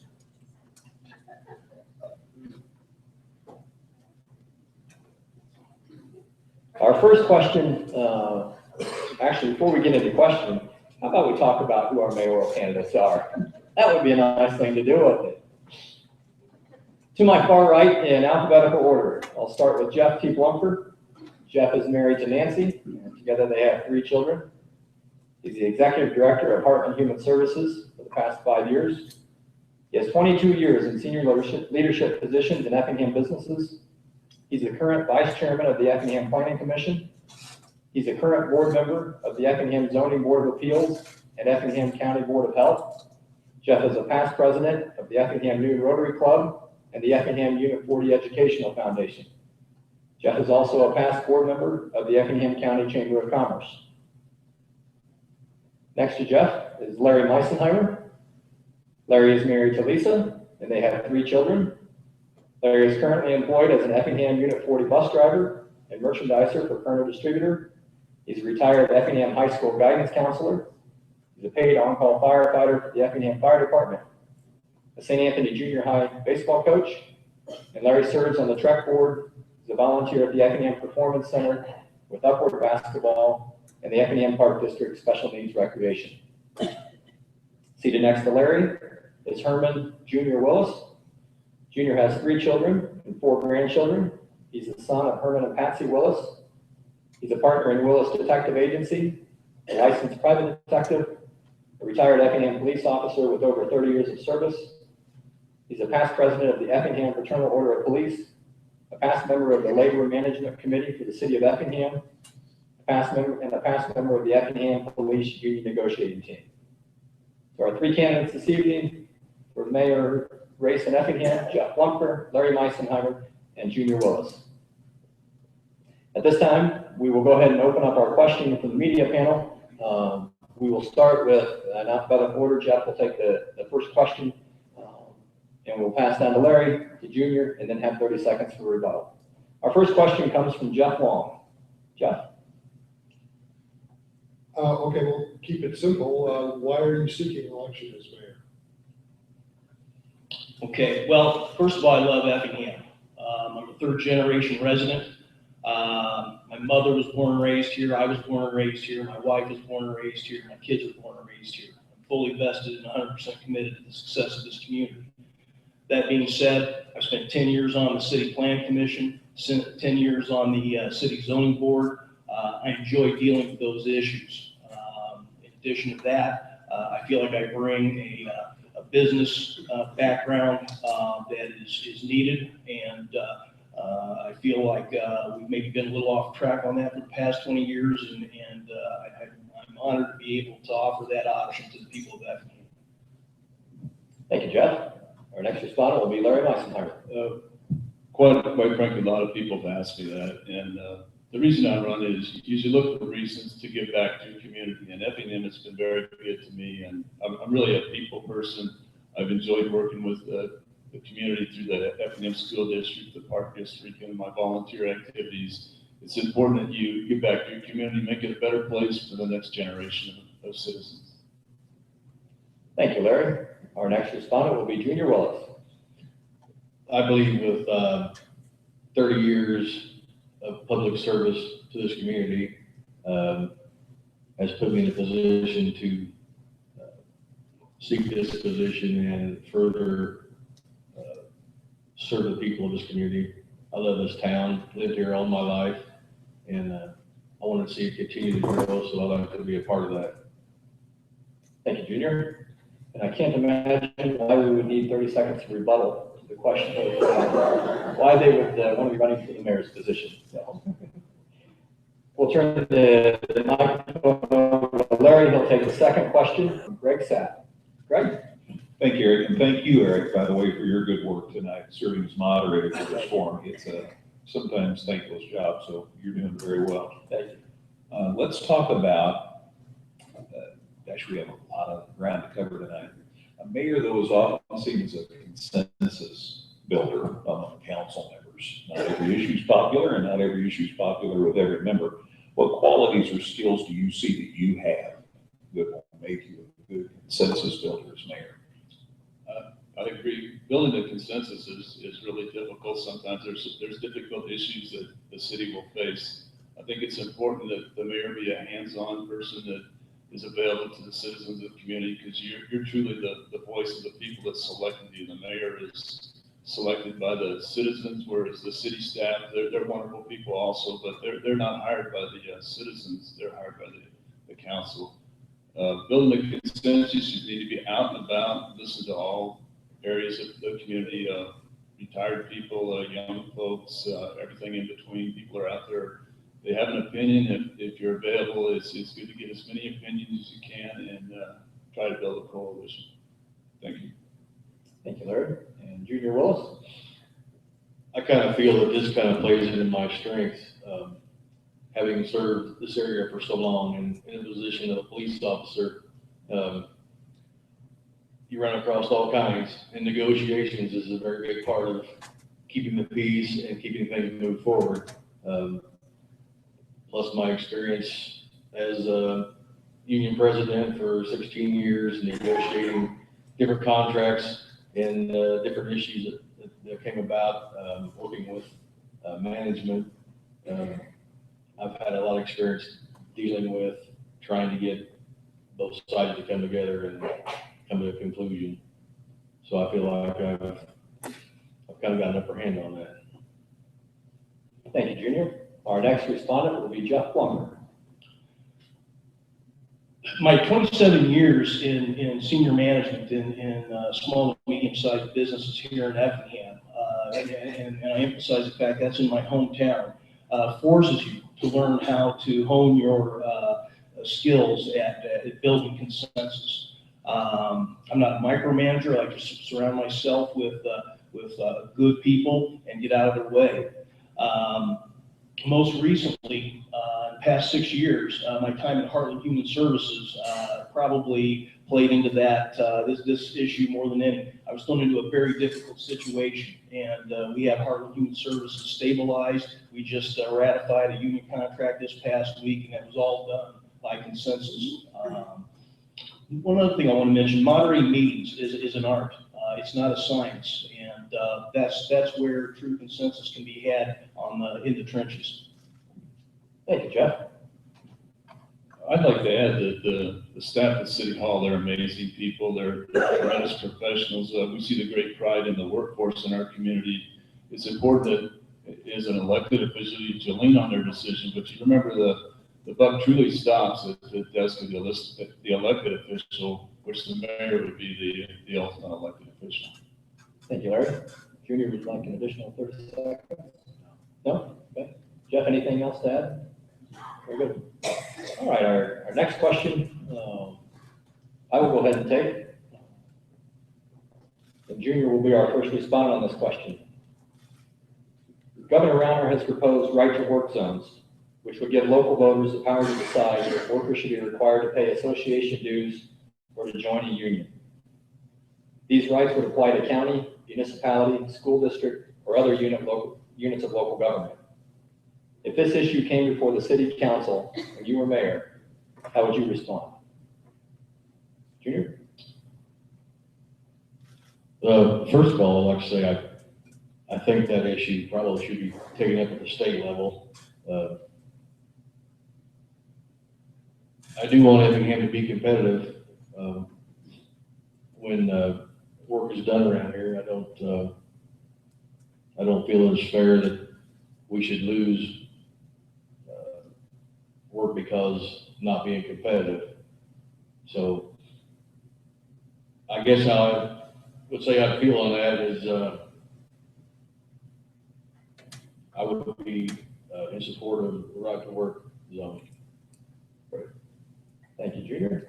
Our next respondent will be Jeff Plummer, and if at any time any of the candidates want a question repeated, please feel free to ask. Jeff? Really my response to this is very straightforward and simple. A truly free society doesn't force its people, doesn't mandate its people to belong to clubs. It's just the essence of being American, and people should have the right to decide whether they want to be represented by a union or not. Thank you, Jeff. Larry Meisenheimer? I think Governor Rauner needs to be commended for attacking something as difficult as this. Our past governors have just kind of kicked the can down the road and got us in a real mess. And really, it's something that needs to be addressed at the state level, and I hope he can build a consensus to get the job done. If it was just little bands of area that were right to work and other areas were not, it would make it really difficult to compete. And as far as competition is concerned, the fact that the state of Illinois is in such bad fiscal shape, that really hurts local municipalities and people trying to attract businesses to our area. So we're at a deficit because of the problems that we've had in Springfield. So heads up to Governor Rauner, and let's hope he can get it done. Thank you, Larry. Junior, any additional comments, or any of the other candidates, any comments? Very good. We'll pass the microphone to Jeff, and he'll take the next question that will be coming to us from Herb Meeker. Gentlemen, part of the city government's role is on deciding on liquor licenses, and some questions have come up on whether there should be certain limits. I guess there are certain limits in certain categories, but some people, and of course we all have a public question in a nearby community talking about liquor sales helping on economic growth. My question is, do you think that should be part of the criteria on liquor sales, or expanding liquor licenses in the community, or should there be some other concerns weighed on that issue? I'm going to fall back to my last response. In a truly free society, we should have that choice. If somebody wants to come to Effingham and they want to join the free market system and they want to sell alcohol or distribute alcohol, that should be their right. It shouldn't be government's position to limit their ability to do that. Liquor ordinances are there for guidance. They're there for management, and that's the key. That's the operative word here is management. Restriction. I don't feel like we should create liquor ordinances that are so restrictive that it limits the free market system. Thank you, Jeff. Our next respondent will be Larry Meisenheimer. I think the liquor license and the ordinances that we deal with here have done a pretty good job. I like the fact that the convenience stores don't serve cold alcohol. I know, you pull in there to get gas and you go up to the cooler and you grab. It makes it very, very attractive for somebody to drink and drive. So, I know having a liquor store, they can still go in there and get it, but at least they're not getting their gas on the road already. So I think that the city should be commended for the fact that there aren't just every bump in the road has a liquor license. Thank you, Larry. Our next respondent will be Junior Willis. I personally don't see any problem with someone who wants to open a business. I know that Mayor Gillenwater is refined, I guess would be the word, maybe made it, the laws are in place, made them in the ordinances on liquor. He's refined those and made business owners abide by them a little stricter, and it's caused a little bit of rift, I think, in the past with a couple of our local business owners, but they've all learned to accept that that's the way it's going to be. And so I personally, if someone wants to come into our community and open up a liquor store, as long as they abide by the rules, I don't have any problem with that. Thank you. Any rebuttals or additional 30 seconds in any comments in life?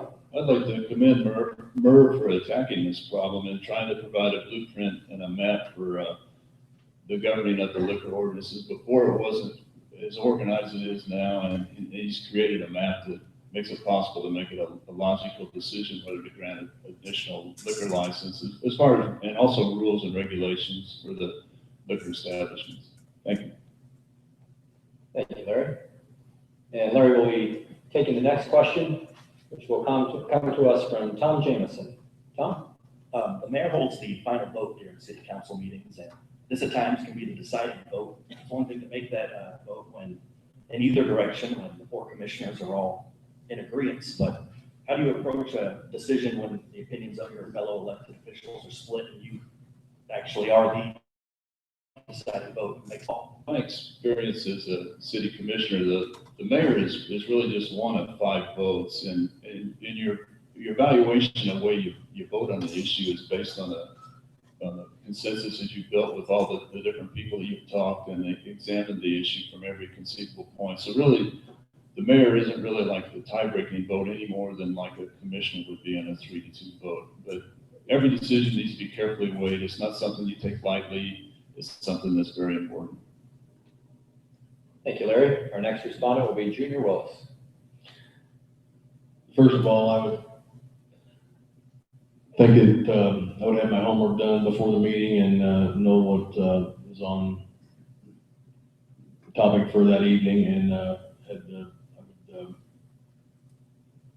do my research and make a decision on what I feel would be good and best for the community, not necessarily who voted on what.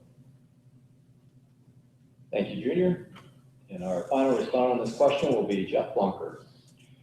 The mayor and the commissioners are obligated to maintain objectivity in our decisions. There's no place for personal philosophies. We can maybe use that to do some discovery, but we're there to, we're the mayor and the rest of the city council is obligated to do the right thing for the city, the citizens in the city of Effingham as a whole. Thank you, Jeff. Any additional comments from any of the other candidates? Okay. Junior Willis will take our next question. It will come to us from Jeff Long. Jeff? Okay. I had asked this of the city council candidates, but I want to hear your answers as well. Governor Rauner has proposed cutting in half the local government share of state income taxes as a way to deal with the state's financial problems. Do you support that plan by the governor? And if it does eventually come to pass, how would you make up for that loss? Junior? Well, as we all know, the state's in a financial mess. Something's got to be done. I don't want to see a community like ours who has, at least for the last 4 years, balanced the budget and abided by the rules, and the commissioners currently have done a very good job of financially of keeping Effingham running. We are fortunate with the interstates and everything we have here. It's going to really hurt smaller communities around this area. I feel more. I think seem like we're a little bit more prepared for this. Some things have got to be done. I would support it. I hope it doesn't happen to be that drastic, but we'll deal with it and make cuts necessary to keep the budget balanced. Thank you, Junior. Our next response will come from Jeff Blunker. I won't sit up here and tell you that I have a magic bullet for state budget cuts. Anyone who does is kidding themselves and you. When you hit a financial crisis, you have to hope your leadership is able to pull together the team and manage by consensus and prioritize the services and issues necessary to run the city. If your mayor doesn't have that skill set or that experience, if your mayor hasn't hired people and fired people and signed paychecks, if your mayor hasn't put together a budget from scratch, there's a likelihood that he will fail you and the team when a financial crisis hits. In my 27 years helping run some of Effingham's more dynamic businesses, I've seen some pretty tough financial spots, especially when the recession hit in 2008. I am conditioned to take the pain and focus the team on effective solutions. Thank you, Jeff. Larry Meisenheimer? He mentioned the recession. I was a commissioner during the last recession, and we had a real bind on our hands. The revenue wasn't matching. We were in a budget deficit. The council got together. We restructured the structure of the workforce. We also hired a city administrator, and here 4 years later, the budget is balanced. There's a 5-year roadmap for projected projects that are coming down the road. As far as if the governor would cut the $630,000, it would result in a delay in some of the capital projects that are on the books, as well as restructuring of some of the wants and the needs of the community. Thank you, Larry. Anyone else like Junior? Additional thought? I just wanted to say that the last thing I would do if this comes into play is lay off any city employee. I think if we lose $600,000 in our budget, I would be more in favor of postponing projects to the next year and a half, whatever it would take, but laying people off would be my last resort. Thank you, Junior. And Jeff? I just want to comment that I'm no stranger to this arena. The past 6 years at Heartland Human Services, we've been taking cuts in healthcare services. And again, there's no easy answer. You take it issue by issue, scenario by scenario, and it's all about pulling the team together, managing by consensus, and prioritizing the necessary issues. Thank you, Jeff. Larry, would you like to finish up? Good. The question will start with Larry. And this question will come to us from Greg Stapp.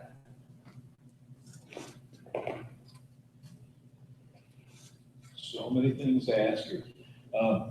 You focused on getting a consensus, but I want to talk about your work as the administrator for the city.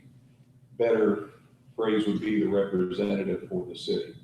You're going to work with people from other communities on projects or out initiatives. You're going to work with the state.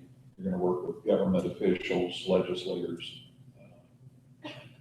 Talk about how you represent the city and what characteristics, what experience, what background you have that would make you the person that would be the best face for the city.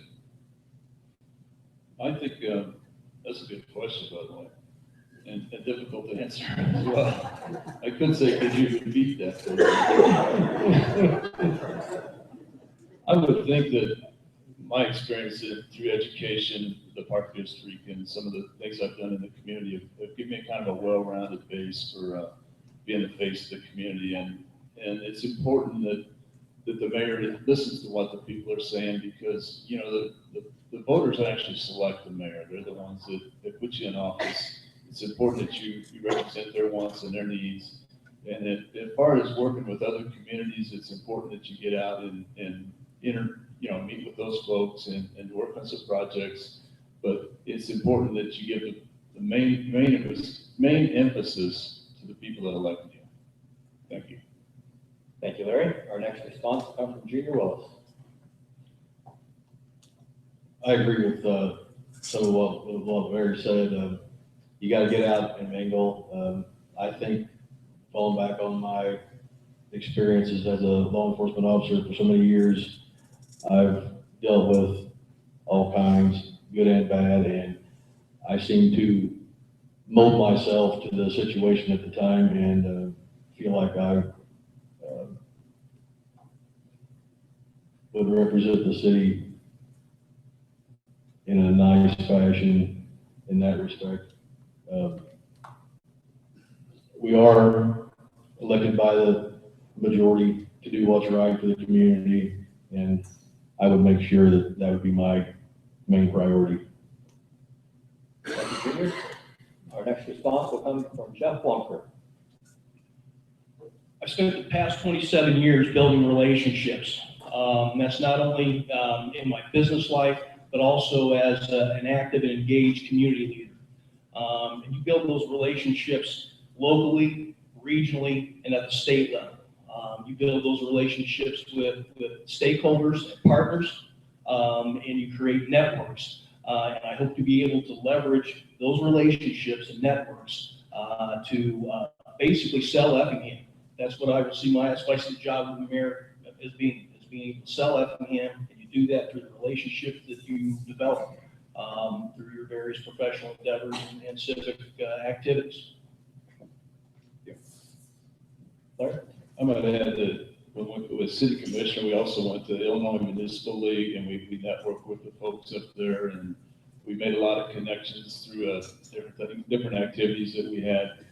But it's important that you lean on the professional staff that are at City Hall. They're very intelligent. They get the job done. They have great pride in what they do. Junior, would you like additional time? Jeff, any additional time? Great. Junior will start our Next question for us, and I'll go ahead and bring that question to you. If you were elected mayor of Effingham, tell me specifically what the first few days of office would look like for you. Well, I'm hoping I could lean on the present mayor a little bit for some good advice. I've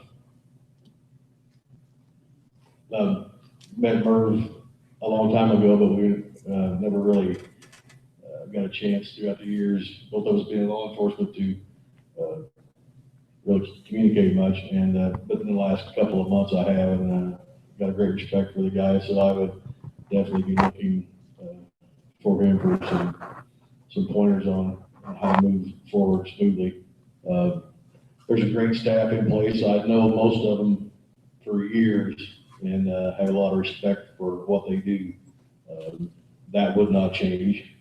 And I just look forward to working with them to better our community. Thank you, Junior. Next response will come from Jeff Blunker. The first opportunity, if I'm elected mayor, the first thing I'm going to do, the first opportunity I get is going to be to pull together that administrative team, that senior administrative team, and get their input. Do an environmental scan, so to speak. Do a SWOT analysis. Look at strengths, weaknesses, opportunities, threats. We'll get on the same page, and then we'll develop a vision. Thank you, Jeff.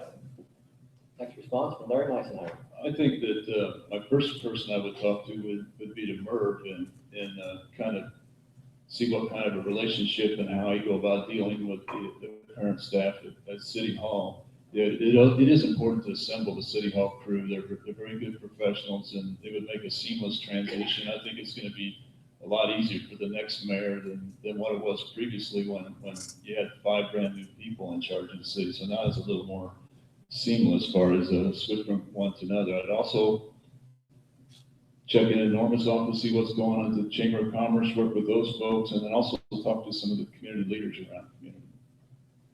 Thank you, Larry. Anyone like to make additional comments? I would like to add that I think it would also be a very smooth transaction, mainly because of the hiring of Mr. Arnold. I've attended. I think he was hired right about the time I retired, but we've got to talk here and there over the last few years, and I think he does an excellent job, and I think that would make a very smooth transition for the next mayor. Jeff, additional time? No, Larry? I'm a hats off to the City Hall staff. The budget meeting the other day, they laid out the next 5 years of capital projects, and it's a want list that, it could be subject to change, but the roadmap is in place. There might be adjustments to be made, but things are in order, ready to move with the next mayor. Thank you, Larry. Our first respondent on the next question will be Mr. Blunker, and this question will come to us from Herb Meeker. Herb. Let's just talk about the opposite. You are in office, and you look at your cell phone, and there's several messages, and one of them involves CNN, possibly Bill O'Reilly, and some nut named Herb Meeker. In other words, it's not going to be your day. Herb Meeker. But anyway, how do you react to this, and how do you handle, how you work with this? Because whether it's CNN or the little old lady whose basement is flooded, it's a crisis. As mayor, how do you deal with it? Jeff? Well, media relations are critical, particularly with municipalities or any government position. You'd like to hope that you've done a good job ahead of time of developing good relationships with the media, being open, being transparent. You hope that if you've done that, that there will be respect shown both ways as issues are uncovered and dealt with. would probably also fall back on my administrative team. Before responding to any issues, I would want to make sure I understood everything that was going on with that particular issue, and would try to respond effectively and openly, but also in a manner that doesn't put the city of Effingham or the administrative team in a hole. Thank you, Jeff. Next response will be from Larry Meisenheimer. I'm sure that would be one of the, you'd have the pucker factor that morning when that happened. I think you'd want to get the city hall team together, and I'm sure there's a plan in place for crisis management. You want to make sure that you have somebody who's the spokesman for the city so that you don't have several people out there creating more trouble. And just go with the plan that's in place and be ready to roll. Thank you, Larry. Junior Willis? I doubt if CNN or Bill O'Reilly rolls into town, it's not going to be because of some elderly woman's flooded basement. So I'm guessing it's going to be a major disaster, and we have the perfect personnel already in place, trained. I've trained with them. So when these disasters occur, we're ready to roll and do it right. I know that for a fact. There is media personnel, people assigned to speak to the media and keep them informed. So my first response would be find out what the problem is and get the right personnel from the city involved and work on a solution to fix it. Thank you, Junior. Anyone else like additional time? Okay. Our next question will be directed with Larry Meisenheimer giving the first response, and it will come from Tom Jameson. Yeah, Effingham recently has received statewide acknowledgement through the Enjoy Illinois campaign for the Firefly Grill, and then nationally the Google eCity Award late last year. How can the city of Effingham use those kind of honors to their advantage to continue to grow and benefit both its residents and its visitors? I think Effingham has an outstanding reputation around the area. I know my family's from Taylorville, and they think something's in the water here. There's so many good things going on. As far as technology, the three new businesses out on the northeast side of town there, we have three great places that come. They use a lot of technology, and I think that it's something that we should really be proud of. The community here in the middle of nowhere has this high-tech capability, and we have a lot of people that are working in the service industry through Patterson and the Midland Bank and the Heartland system out there. So we have some really great things to brag on, and technology is an important part of the next generation of jobs. Thank you, Larry. Junior Willis? I think surrounding communities are very envious of what we have here. Like I said earlier, we managed to balance the budget. We're not operating in the red, which goes to careful planning by the by the council and all the administrative people involved. There's a lot of growth to be had. I think everybody's done a fine job in the past with making Effingham very competitive and a place where people want to come. Thank you, Junior. Jeff Plumper? If I'm elected mayor, one of my primary focuses is going to be on tourism, recreation, and entertainment. We have an incredible tourism fund. We have incredible support from the local businesses. I've been meeting with a lot of the business leaders regarding the opportunities we have out there for tourism, for the sporting events, for downtown events, and they're ready to kick it up to the next level. And they just need the support of City Hall. They need the mayor to get in there and help them sell. I think there's grant money out there available to help us with this endeavor, and with our location, with two interstates crisscrossing right here in central Illinois, we're just primed to be able to leverage that type of opportunity. And I'd really love to be able to get in there and get after it. Thank you, Jeff. Any additional comments? Larry? I'm a volunteer at the Effingham Performance Center, and I was also on the council when they were going through some hard times and restructured. And I've made a habit of asking folks where they come from when they come to the theater. And it truly is working. People are coming in here and spending money on gas and restaurants and things like that.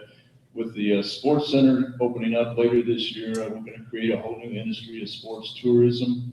It could take us places that we've never been before, and the already big hotel motel fund will continue to grow, as well as sales tax.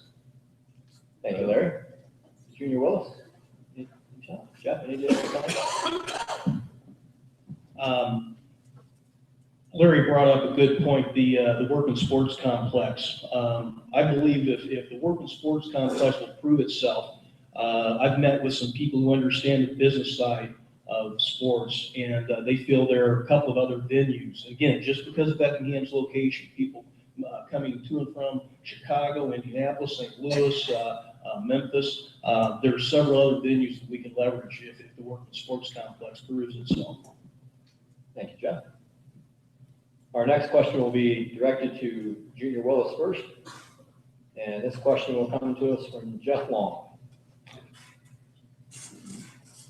I was kind of interested in the whole debate over the medical marijuana proposal. And I'm not necessarily asking what your position on that was, because it's done and over with. But I am interested what you see the role of the mayor in sort of leading that discussion, maybe encouraging discussion, or maybe just use that as an example of, if you had been mayor, how would you have guided how the city and the residents who were divided on the issue dealt with it?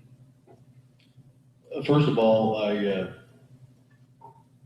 think the citizens of Effingham could have been a little bit more well-informed about what that was all about.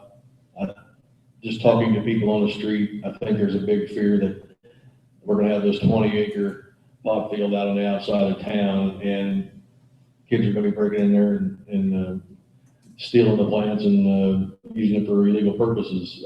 My understanding is this is going to be like a factory type setting, indoor greenhouse with armed guards 24/7.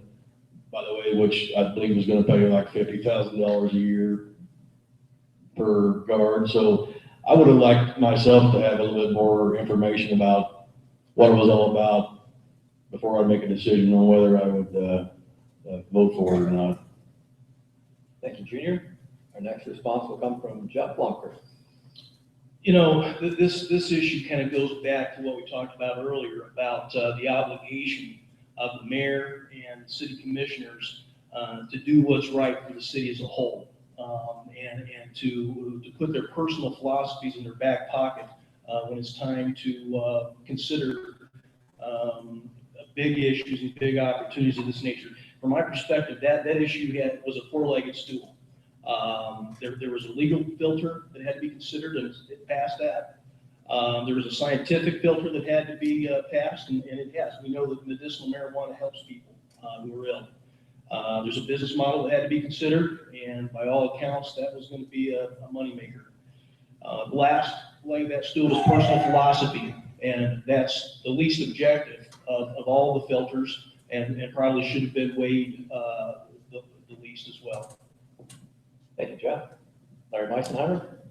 First of all, medical marijuana is legal in Illinois, so we kind of sensationalized the issue and made it sound like the west side of Effingham was going to be glowing with smoke and a lot of Cheech and Chong type vehicles running through town. And that really never was going to happen. These were good, high-paying jobs with chemists and things like that.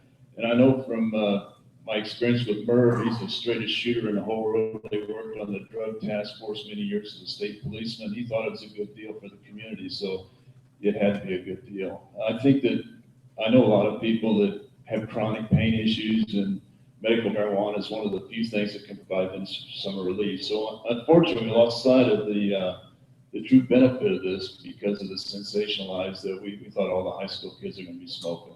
That truly wasn't the issue. Anyone else? Jeff? Just like that I'm on the city plan commission, And that board is made up of a good cross-section of citizens from different walks of life. We got to get involved with the discovery side of this, and we got to hear a lot of strong emotional testimony about this. And I can just tell you that this issue didn't take much more than 15 minutes to be approved by the Planning Commission. Go ahead and hold on to the microphone. We'll let you be the first respondent on the next question. It's going to come from Greg Sapp. Thank you, Greg. Weighing two options here. Both of these are potentially controversial for different reasons, though. Let's talk about bike paths. The city adopted a plan to stripe streets and have a developed network of bike paths through the city that ideally was going to lead to the Trek trails. That plan was adopted, so the city still has it. It's never been implemented. If you're the mayor, are you going to make that among your priorities? Well, it's tough for me to be objective about this because I'm a bike rider. That's how I get my exercise. I ride my bike at 6 a.m. And part of the reason I ride at 6 a.m. is just to stay out of traffic. But I think there's a bigger issue here. And there's maybe some tax issues and funding issues involved there. But I think the bigger issue that the federal government and the national healthcare leaders are pushing towards is a more active and healthy lifestyle. And trying to create infrastructure that enhances that, that promotes that. And you just can't argue with that. There's some people, not everybody can walk, not everybody can run. I have bad knees. I have to ride a bike. So that certainly is something that, but again, you've got to take into consideration the good of the order. What do the citizens of Effingham want? But I think that's a topic that's worth some good, vigorous discussion. Thank you, Jeff. Larry? I believe that the current council had applied for a grant to take care of much of this pavement marking, and really when we talk about implementing a plan, it's not redoing the streets or building separate paths. We're talking about the existing footprint of the streets, and it's restriping, signage, and things like that to make it share the road. I think without a plan, it's just kind of willy-nilly to get to the Trek system, and the Trek system has been a great asset to the community. And without this access to it or a planned access to it, we just kind of leave it open for every kid or every family's way through the town. And when the people came in, took a look at our town, they couldn't believe how many nice wide streets we had. They were just bragging on how easy it would be, and mainly it's just moving stripes over and putting some signs up. And anything we can do to promote people to be healthy is good, get people off the couch. Thank you, Larry. And we'll pass the microphone to you. Who else? I think you asked if that was a priority. Among the priorities. Again, I guess that kind of goes back to what the governor does, cutting budgets or our income tax. That would play a factor in it. If this is done by city personnel, we don't have the personnel we had 10 years ago or 15. So I know for a fact some of the departments are working on a shoestring group, so to speak. They're just getting by with the manpower they have. I think it's a good idea if the money's there and we've got the time and the resources to stripe those bike paths. I think it's a great idea. Thank you, Junior. Anyone else like additional time? Larry, we'll let you hold the mic and pick up go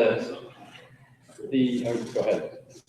After they finish plowing the snow each year, the streets had to be restriped anyway along the edge line. So you're talking about a minimal cost to make the first steps. And the first steps of the Trek Trail that made the whole thing possible. Until you get something on the ground that they can look at, or maybe just a short piece of street that's marked and everything, and everybody get an idea what we're looking at, makes it easier for a more progressive attitude towards striping the streets and providing access for bicycles.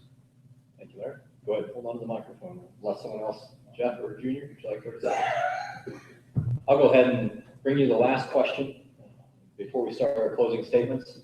And First respondent will be Larry Meisenheimer. And the question is, what does Effingham look like 10 years from now?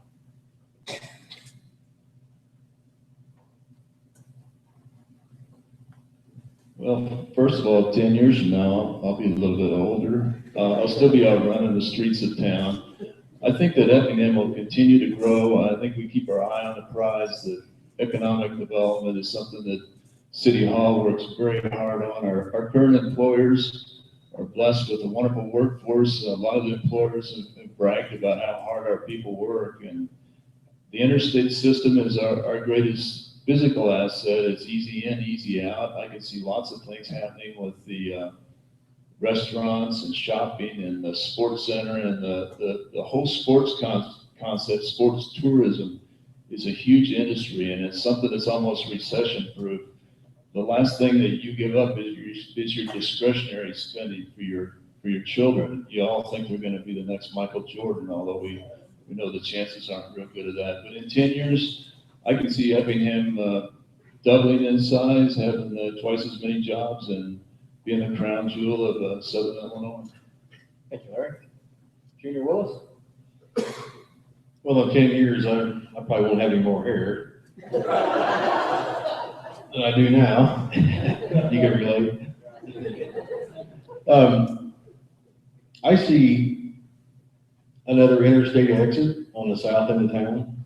I see more business in that area with not just jobs, well-paying jobs that people can raise their family on. The one thing I hate to see, and speaking from experience, is we raise our kids, they love Effingham, they go to college and never come back. There's, not the opportunity here that they can get other places for those better paying jobs. And I'd like to see that change. Our next response will come from Jeff Blunker.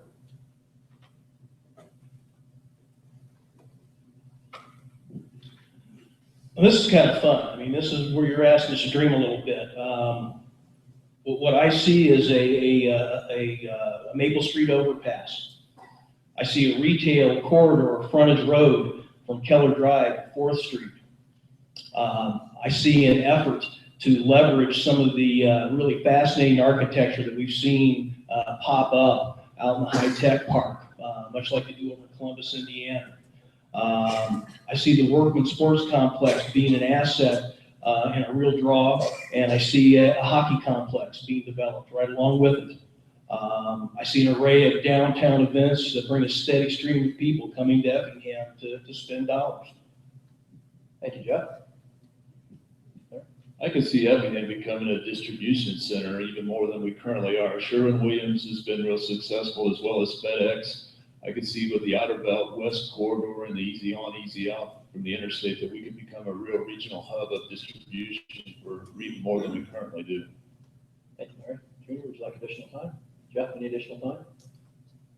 I want to concur with what Larry just said. I was remiss in not bringing that up. I spent time in the logistics industry, and the visionaries that are involved with creating the logistics that are here now saw it, and it's still there. It's still a huge opportunity for Effingham because of our central location and because of our transportation infrastructure. Thank you, Jeff. That concludes our questions from the media panel and myself. And at this time, we'll go ahead and move into our 2-minute closing statements from the candidates. And as I mentioned earlier, they were drawn by random drawing prior to the forum. And the drawing was Larry Meisenheimer, Jeff Blunker, followed by Junior Willis. Larry? First of all, I'd like to thank the 2 shortest members of the Heimer Mayor Committee for showing up, my wife and my daughter. They're both about 5 foot. Effingham has been my home for almost 40 years. This town has given my family so much, and I want to make sure it continues to provide for our younger generation. They need jobs and the kind of amenities that will keep them engaged in our community. I am a hard worker. I am not one to sit around and wait for things to happen. I think my track record shows that. I'm passionate about seeing Effingham continue to move forward and I will work tirelessly with the city administration, the city commissioners, county government, and business leaders of this great city. As I have stated before, I have many friends who are business leaders, but I also have just as many friends who are down on their luck and looking for work. I want to see Effingham meet the needs of both of those groups. I have the education, the ability, and the experiences needed to be the next mayor. My time spent as city commissioner gave me an invaluable insight to the workings of the city government here and the needs of our citizens. I'm not only a good listener, but a compassionate person who truly wants to make Effingham a community for everyone. Being mayor is more than just making business decisions. It is about taking the time to listen to the people and working with a team for solutions. It is about being trusted and accountable. This will be my full-time job. Vote for leadership that listens and gets results for its people. I would greatly appreciate your vote on April 7th. Vote Meisenheimer for mayor. Thank you. Thank you, Larry. And our next 2-minute closing statement will come from candidate Jeff Blumford. Jeff? I want to thank the Effingham County Chamber of Commerce for pulling these events together for us. They're the hardest working chamber in downstate Illinois, and they're a true asset to the region. Folks, the voters are the board of directors, and on April 17th, they're going to hire the CEO of an $80 million corporation called the City of Effingham. We have to make this election about qualifications. Most $80 million corporations insist that their CEOs have business experience, management experience, and leadership experience. Why should we be any different? I bring a unique perspective. I've spent 21 years in the private business sector working with some of the best business minds in the Effingham area. I've spent the past 6 years at Heartland Human Services learning how to take care of the poor, work with unions, and deal with the state of Illinois. I'm a fiscal conservative, and I believe we have to have strong working relationships with the local and regional partners such as the county board, the Chamber of Commerce, and surrounding towns. I believe in strong and effective police and fire departments and will make sure they are properly supported. As I mentioned before, I'm a third-generation Effingham resident. My mother was born and raised here. I was born and raised here. My wife was born and raised here, and my kids were born and raised here. I'm 100% vested in this community and committed to its success. I wish you could see into my heart to understand how deeply I believe I'm the right person at the right time for this role. Put me to work for you. Vote for Jeff Blumford for mayor of Effingham on April 7th. Your vote will be greatly appreciated. Thank you, Jeff. And our final closing 2-minute statement will come from Junior Willis. Junior? Yeah. Thank you very much for coming out to our candidate forum for mayor of Effingham. The one thing I clearly learned while trying to keep the peace and enforce the laws in Effingham is that common sense and the classroom of life seem to trump everything when a crisis occurs. Common sense is my best qualification. I know what's right, and others usually agree. It seems to me this is a singular most characteristic that is missing in the political leadership of our time. I think of myself as a man of the people, and I want to make good decisions for Effingham. I love this community. It's the best city in Illinois, and there's no better place to raise a family. I have worked for 30 years to keep our town safe, and it is safe. We have a dynamic economy and aggressive city administration working constantly to bring more businesses and opportunities to Effingham. We have wonderful educational leaders and updated schools. Our infrastructure is the best in South Central Illinois. All of us want to expand and improve the successful blueprint. Many of the mayors in Effingham's past have been blessed with business skills. Effingham has equally been blessed with economic prosperity and a budget surplus. We may be moving into a time when budgets will have to diminish or revenue somehow increased in order to continue seeking aggressive growth in our community. Where will these funds come from? I believe that finding ways to conservatively invest dollars in projects that will develop and expand Effingham's horizons, such as the recent move to town by Beck's Hybrids, are the way to go. Subsidies producing red ink have to be eliminated so those funds can be better utilized. These decisions play right into my strengths, common sense, and doing the right thing to benefit the greatest number of citizens. Thank you for listening, and I would appreciate your vote on April 7th. Thank you, Junior. And thank you to each of our candidates for taking the time to be here this evening, and more importantly, for running for office and agreeing to represent the city in the mayor's office if elected. I'd like to thank everybody who came tonight. Thanks to Unit 40 and all your work on the facility here and allowing us to be here. Thank you to the Chamber of Commerce for your great efforts, and the legislative committee who puts these forums on. And a reminder that if you want to catch a replay of this debate, it's available on thexradio.com as well as effinghamradio.com in the next couple of days. And if you have any interest, which obviously you do, and to those listening on the radio, please get out and vote on April the 7th. The future of our city depends on quality leadership. Thank you very much for coming tonight. That's Eric Zeller wrapping up the mayoral forum for the city of Effingham with candidates Larry Meisenheimer, Jeff Blumker, and Herman Jr. Willis. Again, Eric Zeller, our moderator tonight, and panel, of course, from Jeff Long of the Effingham Daily News, Tom Jameson of the Cromwell Radio Group, Herb Meeker of the Effingham Topless News Report, and our own Greg Sapp on the panel asking questions this evening for this mayoral candidate forum here on 97.9 XFM. Also on 97.9xfm.com, and we'll have live video. If you're watching, thank you very much at 97.9xfm.com as well. You'll be able to watch a replay on this on our YouTube channel here in the coming days. So, wrapping things up from Effingham Junior High School for the candidate forums for mayor and commissioner here on 97.9 XFM and 97.9xfm.com.